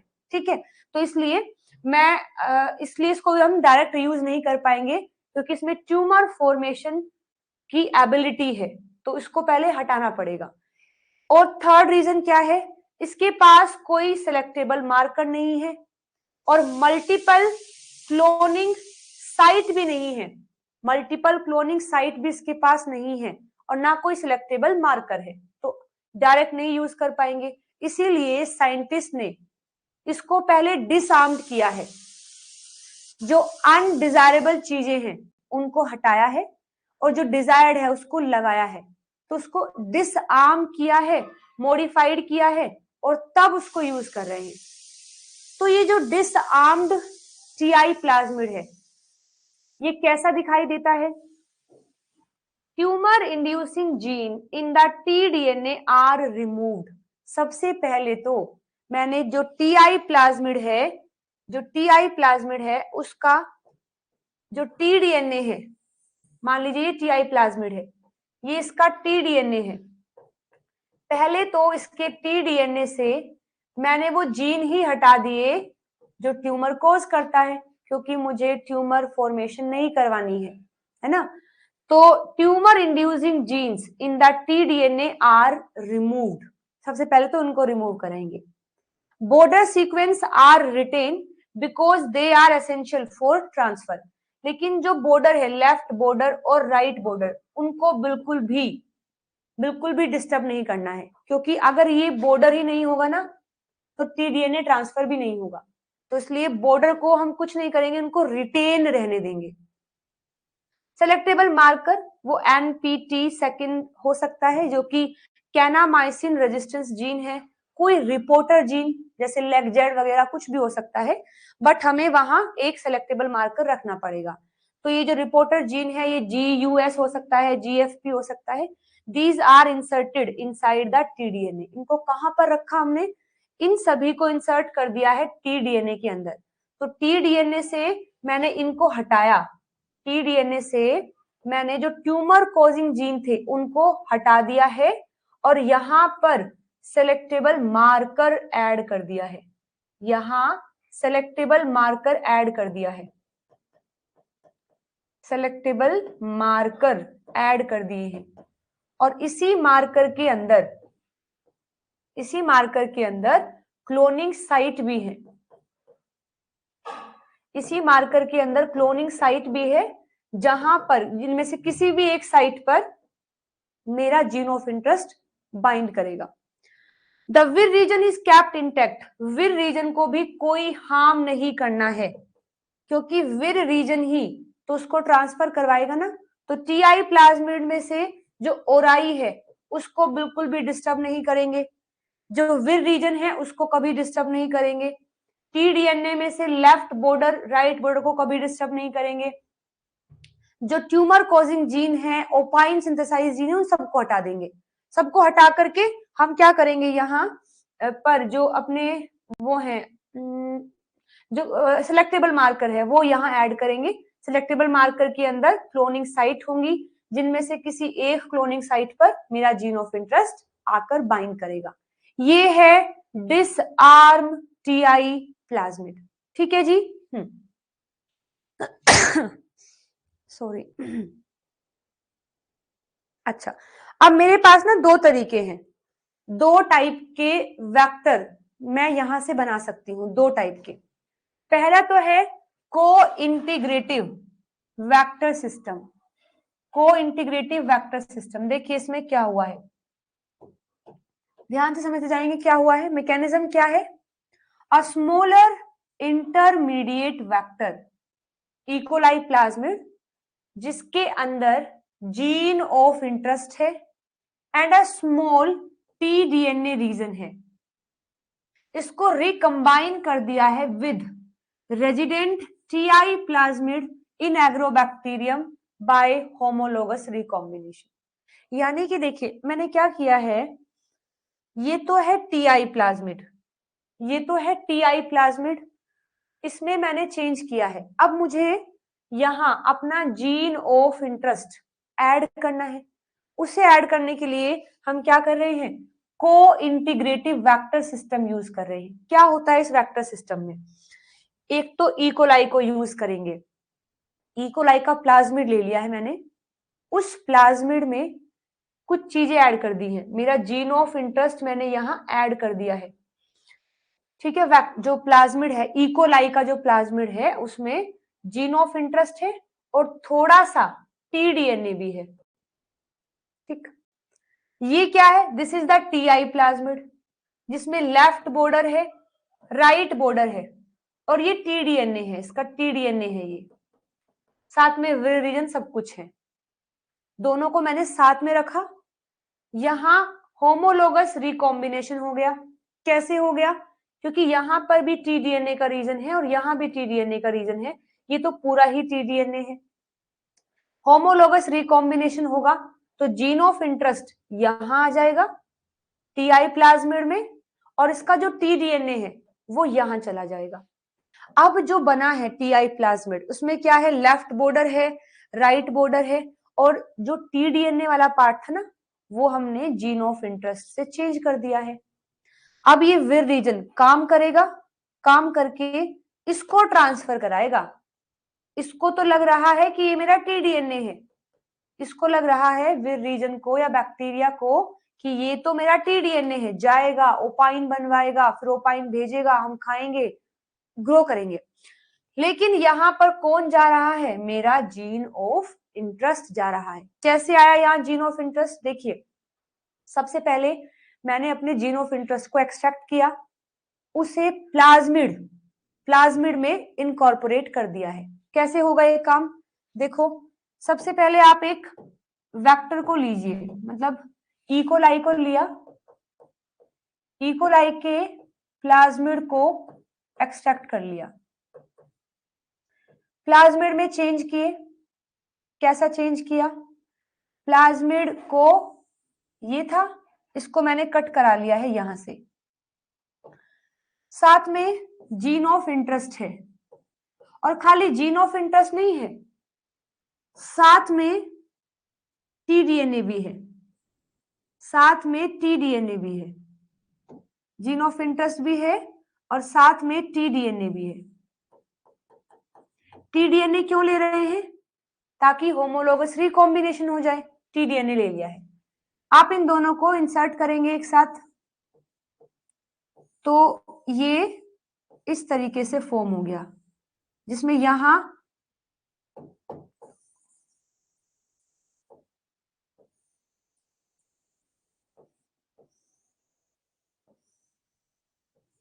जीन ऑफ इंटरेस्ट साथ में टीडीएनए तैयार हो गया, ये कंप्लीट। अब हम इसे कहां पर रखेंगे, जो टीआई प्लाज्मिड है ना, जो टीआई प्लाज्मिड है, टीआई प्लाज्मिड में यहां टीडीएनए है, यहां लेफ्ट बॉर्डर है, यहां राइट बॉर्डर है। जब दोनों साथ में रखे जाएंगे, इनके यहां जब दोनों साथ में रखेंगे तो होमोलोगस रिकॉम्बिनेशन होगा। क्या होगा, होमोलोगस रिकॉम्बिनेशन। ये जो पार्ट है होमोलोगस रिकॉम्बिनेशन करेंगे, इसका रिजल्ट देखने को ये मिलेगा कि ये जो टीआई प्लाज्मिड है इसमें यहां मेरा जीन ऑफ इंटरेस्ट आ गया है, यहां लेफ्ट बॉर्डर है और यहां राइट बॉर्डर है और साथ में इसके पास विर रीजन भी है, ओराई भी है, लेकिन अब यहां जीन ऑफ इंटरेस्ट आ गया है। ये बन गया को इंटीग्रेटिव वेक्टर, को इंटीग्रेटिव वेक्टर। अब मैं इसको प्लांट के पास रख दूंगी, ये इन्फेक्ट करेगा, सब कुछ काम चलेगा फिर। Done everyone? हाँ, आया समझ? आया समझ कैसे हुआ? तो अब टीआई प्लाज्मिड में जीन ऑफ इंटरेस्ट आ गया है, बाकी सब पार्ट हट गया है यहां से। जो भी ऐसा पार्ट था जो हमें नहीं चाहिए था, हमने वो हटा दिया है। So the result is a large co-integrate plasmid containing both tDNA border and the inserted gene. अब हमने क्या लिया, हमें एक ऐसा co-integrated plasmid मिल गया है जिसमें tDNA के बॉर्डर भी है लेफ्ट और राइट, और साथ में इंसर्टेड जीन, मतलब हमारा जीन ऑफ इंटरेस्ट भी है। एग्जाम्पल, इस पूरे का नाम क्या है? PGV3850 और PTI-T37 सिस्टम, ये एग्जाम्पल दिया हुआ है। फीचर क्या क्या है इसके? इसके लिए होमोलोगस रिकॉम्बिनेशन करना पड़ता है, थोड़ा सा स्लो है ये, क्योंकि बिना होमोलोगस रिकॉम्बिनेशन के टीआई प्लाज्मिड में जीन ऑफ इंटरेस्ट नहीं जा पाएगा। तो होमोलोगस रिकॉम्बिनेशन यहाँ मस्ट है, और ये थोड़ा स्लो कर देता है पूरे काम को। साथ में work reliably but cumbersome some due to the large plasmid. ठीक है, काम कर रहे हैं इसके साथ, लेकिन अभी भी साइज तो ज्यादा ही है ना, इतना बड़ा साइज हमें नहीं चाहिए। तो हालांकि ठीक है, लेकिन इसमें अभी भी कुछ ड्रॉबैक्स हैं, इसलिए एक और सिस्टम निकल के आया है जिसको बाइनरी वेक्टर सिस्टम कहते हैं। बाइनरी वेक्टर सिस्टम और भी मजेदार है। देखो इसमें हम क्या कर रहे हैं, हम दो टाइप के प्लाज्मिड को यूज करेंगे। यहाँ दो टाइप के प्लाज्मिड को यूज किया जाता है। Binary vector system, the most widely used one, developed by the Bevan in 1984। इसमें vir function and T-DNA can be on separate plasmid. यहाँ पर विर वाला एक अलग प्लाज्मिड है जिसके पास केवल विर रीजन है, और एक और प्लाज्मिड है जिसमें हमारा जीन ऑफ इंटरेस्ट जो टीडीएनए जैसा दिख रहा है लेफ्ट और राइट बॉर्डर की वजह से, on the separate plasmid as long as both are in the same Agrobacterium cell. तो कंपोनेंट क्या क्या है? दो चीजें चाहिए होती हैं। एक तो होता है हेल्पर प्लाज्मिड। हेल्पर प्लाज्मिड कौन है? टीआई प्लाज्मिड को ही हेल्पर बोला गया है, लेकिन इस प्लाज्मिड में बहुत चेंज किए। सबसे पहले एग्रोबैक्टीरियम से उसका टीआई प्लाज्मिड निकाला, निकाल करके सब कुछ हटा दिया वहां से, छोड़ा है केवल विर रीजन, केवल विर रीजन छोड़ा है, तो उसको बोलते हैं हेल्पर टीआई प्लाज्मिड। क्योंकि अब ये टीआई प्लाज्मिड केवल हेल्प करेगा, वो भी किस चीज के लिए? अपना जो जीन ऑफ इंटरेस्ट है उसको ट्रांसफर करने के लिए। तो helper disarm Ti plasmid contain विर रीजन, नो टीडीएनए। एग्जांपल है PTI-C58 डेरिवेटिव। तो उसमें हमने क्या किया, सबसे पहले एग्रोबैक्टीरियम से टीआई प्लाज्मिड को निकाल लिया। ये एग्रोबैक्टीरियम है, उससे टीआई प्लाज्मिड जिसमें सब कुछ है, फिलहाल सब कुछ है, टीडीएनए भी है, ओराई साइट भी है, विर रीजन भी है, सब कुछ है। इस टीआई प्लाज्मिड को निकाल लिया और उसको डिसआर्म करके, केवल सारे रीजन है उसके अंदर फिलहाल, लेकिन इसको डिसआर्म कर दिया है और केवल इतना छोड़ा है कि इसके पास विर रीजन है, बस विर रीजन है, केवल विर रीजन है इसके पास। इसे आप बोलेंगे हेल्पर, हेल्पर टीआई प्लाज्मिड, इसे आप कहेंगे हेल्पर टीआई प्लाज्मिड। ठीक, अच्छा, और देखो, एक तो है हेल्पर टीआई प्लाज्मिड, दूसरा कौन है? Binary vector. बाइनरी वेक्टर क्या है? ऐसा vector E coli agrobacterium shuttle vector है, मतलब ये ऐसा वेक्टर है जो इकोलाई के अंदर भी डेवलप कर सकता है और एग्रोबैक्टीरियम के अंदर भी डेवलप कर सकता है। शटल वेक्टर है, मतलब इसके पास ओराई इकोलाई की भी है और एग्रोबैक्टीरियम में भेज दिया तो वहां के लिए भी है। तो इसके पास क्या क्या होता है? टीडीएनए के बॉर्डर होंगे, लेफ्ट एंड राइट बॉर्डर होगा, जीन ऑफ इंटरेस्ट होगा, सेलेक्टेबल मार्कर होगा फॉर प्लांट्स, एंड ओराई होगी इकोलाई के लिए भी और एग्रोबैक्टीरियम के लिए भी। ठीक है, जैसे बाइनरी रीजन देखो, बाइनरी जो वेक्टर है वो कुछ ऐसा दिखाई देगा। जो हेल्पर है उसमें तो केवल क्या होगा, विर जीन होगा बस। ये हमने कहां से बनाया, टीआई प्लाज्मिड से। ये इकोलाई का प्लाज्मिड है, इसमें हमने क्या क्या डाल दिया, ओराई साइट है इसके पास, और यहाँ सेलेक्टेबल मार्कर है, यहाँ जीन ऑफ इंटरेस्ट है, ये राइट बॉर्डर है, ये लेफ्ट बॉर्डर है। ये हमने किस लिए डाला है, ताकि हम पता कर सके कि प्लांट में, किस प्लांट सेल में ये मेरा जीन ऑफ इंटरेस्ट गया है, किस में नहीं गया है। तो इसका इसका जो पोजीशन है वो बहुत जरूरी होता है। सबसे पहले राइट बॉर्डर होगा, राइट बॉर्डर के जस्ट पीछे आपका जीन ऑफ इंटरेस्ट होगा, इसके जस्ट पीछे कोई भी सिलेक्टेबल मार्कर लगाएंगे, उसके जस्ट पीछे लेफ्ट बॉर्डर होगा। तो जब यहां से कट होगा ये पार्ट, तो सबसे पहले राइट बॉर्डर जाएगा प्लांट के अंदर, फिर जीन ऑफ इंटरेस्ट जाएगा, फिर सिलेक्टेबल मार्कर जाएगा, और फिर लेफ्ट बॉर्डर जाएगा। ठीक, इसको भेजेगा कौन, देखो इसके पास तो विर रीजन है नहीं, इसके पास तो विर रीजन है नहीं, और इसके पास टीडीएनए नहीं है, तो क्या करेंगे, इसको पूरा इंड्यूस कराएंगे। पहले तो वही सेम फिनोमिना, ए जी आएगा, फिर डी आएंगे, सब कुछ बनेंगे। बनने के बाद उन दोनों को मैंने साथ में रखा हुआ है। जैसे ही डी बनेगा तो डी बन करके यहां कट लगाएगा दूसरे प्लाज्मिड पर। समझ गए, तो यानी बन तो गया है ये यहां, विर जीन तो यहां है, सारे बनेंगे तो यहां, लेकिन काम करेंगे बाइनरी पर, क्योंकि इनके पास तो खुद का टीडीएनए है नहीं, तो वो इस टीडीएनए पर काम करेंगे। ये है बाइनरी वाला पार्ट, कि दो टाइप के वेक्टर रख रहे हैं, एक तो जो केवल हेल्पर की तरह एक्ट करेगा, और एक जिसके पास सब चीजें होंगी। अच्छा, कारण क्या है, हम ऐसा कर क्यों रहे हैं, ताकि साइज छोटा हो जाए और हम एफिशिएंटली अपने टीडीएनए को भेज सके। पहले वाले केस में क्या था, एक तो वहां होमोलोगस रिकॉम्बिनेशन करा रहे थे, जिससे कि प्रोसेस स्लो हो जाती है, और दूसरा वहां कारण ये था कि साइज ज्यादा होने की वजह से उसको हैंडल करना मुश्किल हो रहा था। यहाँ हमें होमोलोगस रिकॉम्बिनेशन की कोई जरूरत नहीं है, ना ही यहाँ साइज ज्यादा हुआ है, क्योंकि ये पार्ट भेजना है तो केवल ये जाएगा।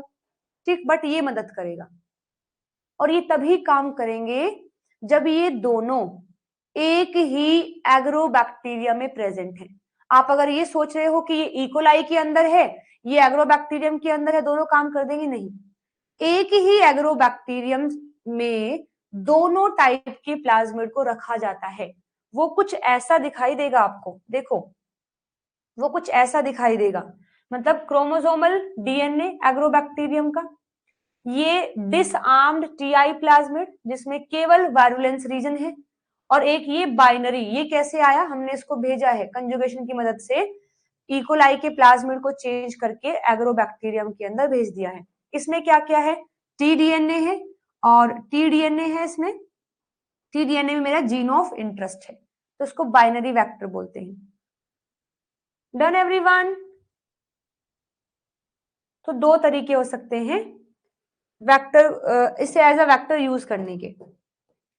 तो टीडीएनए के बॉर्डर होंगे, जीन ऑफ इंटरेस्ट होगा, कोई सिलेक्टेबल मार्कर होगा, और आई होगी इकोलाई के लिए भी और एग्रोबैक्टीरियम के लिए भी। एग्जाम्पल क्या है, PBIN19 है, आपका PBI121 है, पी ग्रीन है, ये सब है।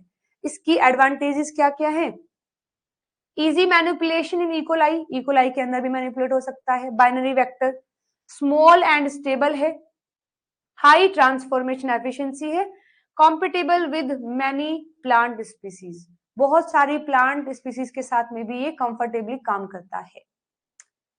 Done everyone.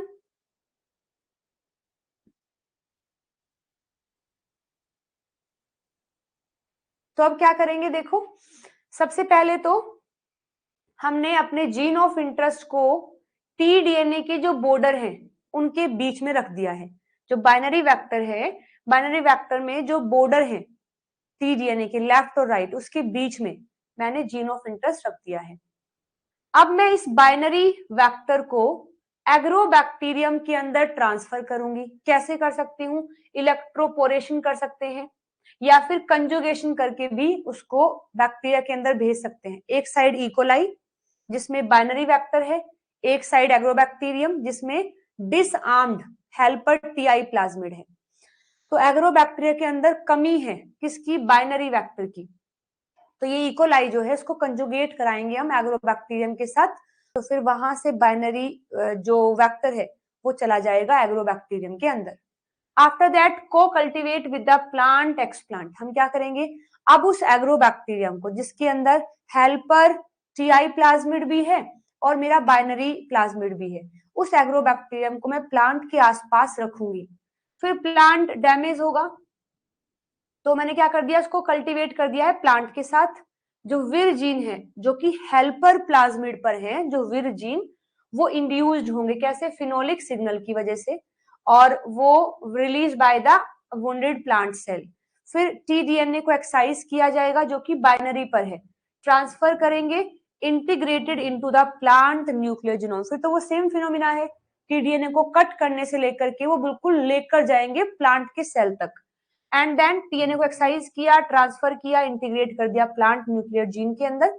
फिर regenerate transformed cell into whole plant using the tissue culture. फिर मैं टिश्यू कल्चर को यूज करके एक पूरा प्लांट बनवाऊंगी। पहले मैंने वो सेल ले लिया है, वो सेल लिया जिसमें टी मेरा जीन ऑफ इंटरेस्ट है। अब उस सेल को यूज करके टिश्यू कल्चर करा करके मैं पूरा प्लांट बना लूंगी, ताकि प्लांट के हर सेल में वो जीन ऑफ इंटरेस्ट चला जाए जो हमने भेजा है। ठीक,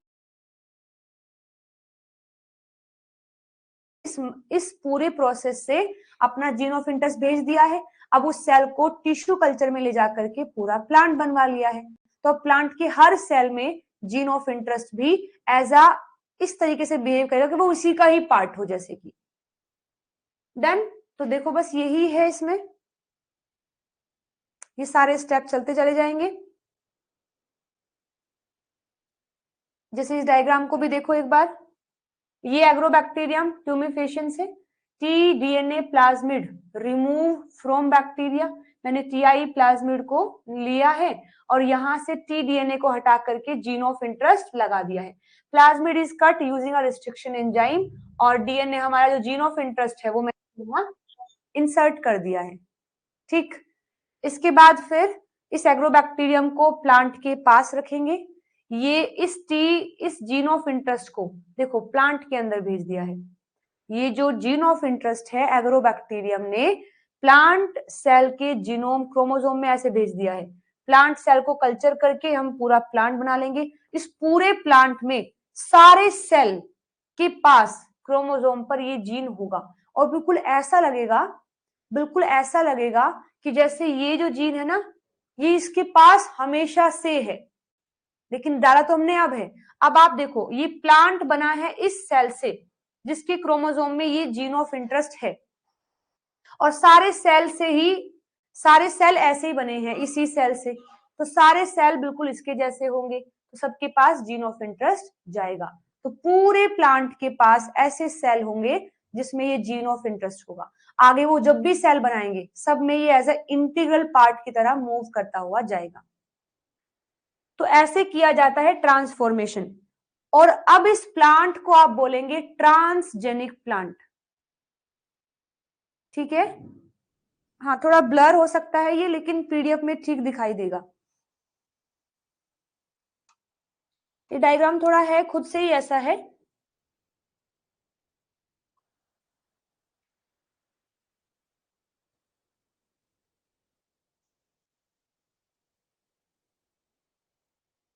हाँ, हाइब्रिड प्लांट भी ऐसे बनते हैं। इस प्लांट में भी आप कोई भी जीन ऑफ इंटरेस्ट डाल के उसको हाइब्रिड भी करवा सकते हैं। तो इस प्लांट को बोलेंगे ट्रांसजेनिक प्लांट कहा जाता है। Done everyone. अब बस देख लीजिए दोनों में क्या डिफरेंस है, को integrative vector and binary vector. जो को इंटीग्रेटिव वेक्टर है, नंबर ऑफ प्लाज्मिड यहां कितने होते हैं, एक ही तो होता है, वन ही है आफ्टर रिकॉम्बिनेशन, मतलब एक ही होता है, उसी में ही हमने जीन ऑफ इंटरेस्ट डाला है। बाइनरी वेक्टर में दो होते हैं, एक तो बाइनरी इकोलाई वाला जिसमें हमारा जीन ऑफ इंटरेस्ट है, सिलेक्टेबल मार्कर है सब कुछ, और एक हेल्पर जिसमें केवल विर रीजन है। विर रीजन का लोकेशन यहाँ एक ही टीआई प्लाज्मिड पर है, लेकिन यहाँ हेल्पर प्लाज्मिड में होता है विर रीजन। टीडीएनए के border integrated into the Ti plasmid, लेकिन इस वाले केस में जो बाइनरी प्लाज्मिड है उसके अंदर होता है टीडीएनए बॉर्डर, हेल्पर में कुछ नहीं होगा। किसको ईज है मतलब मैनिपुलेट करने में, कौन सा आसान है? इसको डिफिकल्ट होता है, मतलब ये डिफिकल्ट है मैनिपुलेट करने में क्योंकि ये लार्ज प्लाज्मिड है, तब जबकि इसको आसान होता है क्योंकि शटल प्लाज्मिड भी है और स्मॉल भी है। कॉमनली यूज्ड इसको बहुत कम यूज किया जाता है क्योंकि एक तो साइज में बहुत बड़ा हो गया है, एक इसके लिए होमोलोगस रिकॉम्बिनेशन करना पड़ता है, तो ये थोड़ा स्लो भी है और मुश्किल भी है, जबकि ये फास्ट भी है और इजी भी है। तो बाइनरी वेक्टर वाले मेथड को ज्यादा यूज किया जाता है। ठीक है जी। हाँ, अब जरा इस क्वेश्चन को देख लीजिए। Agrobacterium tumefaciens also known as natural genetic engineer cause crown gall disease in the plant. However, when the same bacteria are used to raise transgenic plant with improved agronomic trait, no such tumor is observed. This is due to, कहा है कि naturally देखा जाए तो agrobacterium plant में crown gall disease कर देता है, लेकिन यदि उसी बैक्टीरिया को मैं ट्रांसजेनिक प्लांट बनाने के लिए यूज कर रही हूं तो ऐसा कुछ क्राउन गोल देखने को नहीं मिलता है। कारण क्या है बता दो, क्या कारण लगता है बता दीजिए।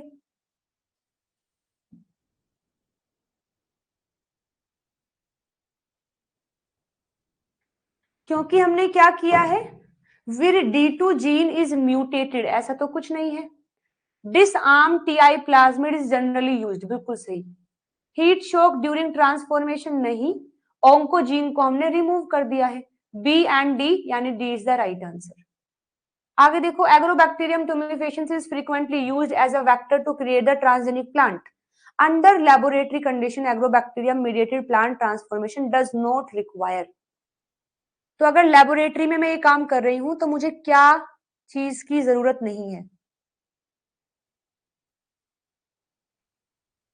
ओपाइन कैटाबोलिज्म जीन की जरूरत नहीं है ना। होस्ट प्लांट जीन भी चाहिएगा, उसके अंदर तो भेजेंगे ही। बैक्टीरियल टाइप 4 सिक्रेशन सिस्टम चाहिएगा ताकि टीडीएनए जा सके, और रीजन भी चाहिएगा, ये नहीं चाहिएगा। Done done everyone. चलिए जी, कॉन्सेप्ट हुआ आपका कंप्लीट, कॉन्सेप्ट कंप्लीट हो गया है।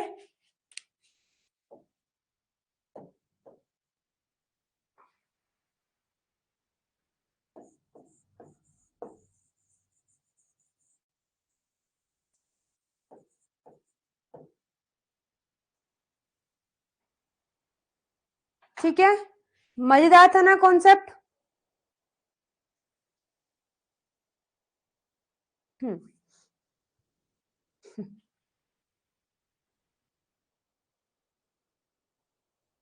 ठीक है, तो आज हम नेक्स्ट क्लास से शुरू करेंगे स्पेक्ट्रोस्कोपी। बहुत बढ़िया टॉपिक है ये भी, क्वेश्चन भी बहुत बढ़िया आते हैं यहाँ से। ठीक, तो शाम को 6 बजे मिलेंगे इसी टॉपिक के स्पेक्ट्रोस्कोप मतलब स्पेक्ट्रोस्कोपिक को इस यूनिट के अंदर बढ़ाएंगे आगे।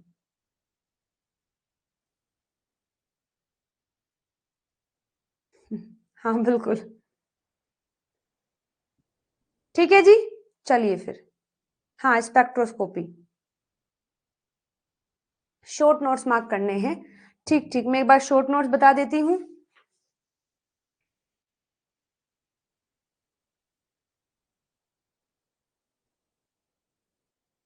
देखिए यहां तक तो आपने कल किया होगा, ये भी पढ़ा होगा, ये भी पढ़ा होगा। ये ड्रॉ कर लेना। हाँ, ये वाला पार्ट भी ड्रॉ करेंगे, ये वाला पार्ट भी ड्रॉ करना है, ये भी ड्रॉ करेंगे, फिर तो क्वेश्चन ही आ गए थे। अच्छा, सारा ही लिखना है आपकी बार तो आपको। ये भी लिखेंगे जरूर कि इसको क्यों नहीं इस्तेमाल कर रहे हैं। इसके बाद फिर को इंटीग्रेटिव वेक्टर सिस्टम में खाली ये डायग्राम भी ड्रॉ कर सकते हैं। डायग्राम ड्रॉ करेंगे, इसमें भी डायग्राम ड्रॉ करेंगे और ये भी सारा ही लिखना है आज। ये डायग्राम ड्रॉ करना चाहें तो कर सकते हैं, बाकी हमने समझ तो लिया ही है। डिफरेंस भी ड्रॉ करेंगे, ठीक है।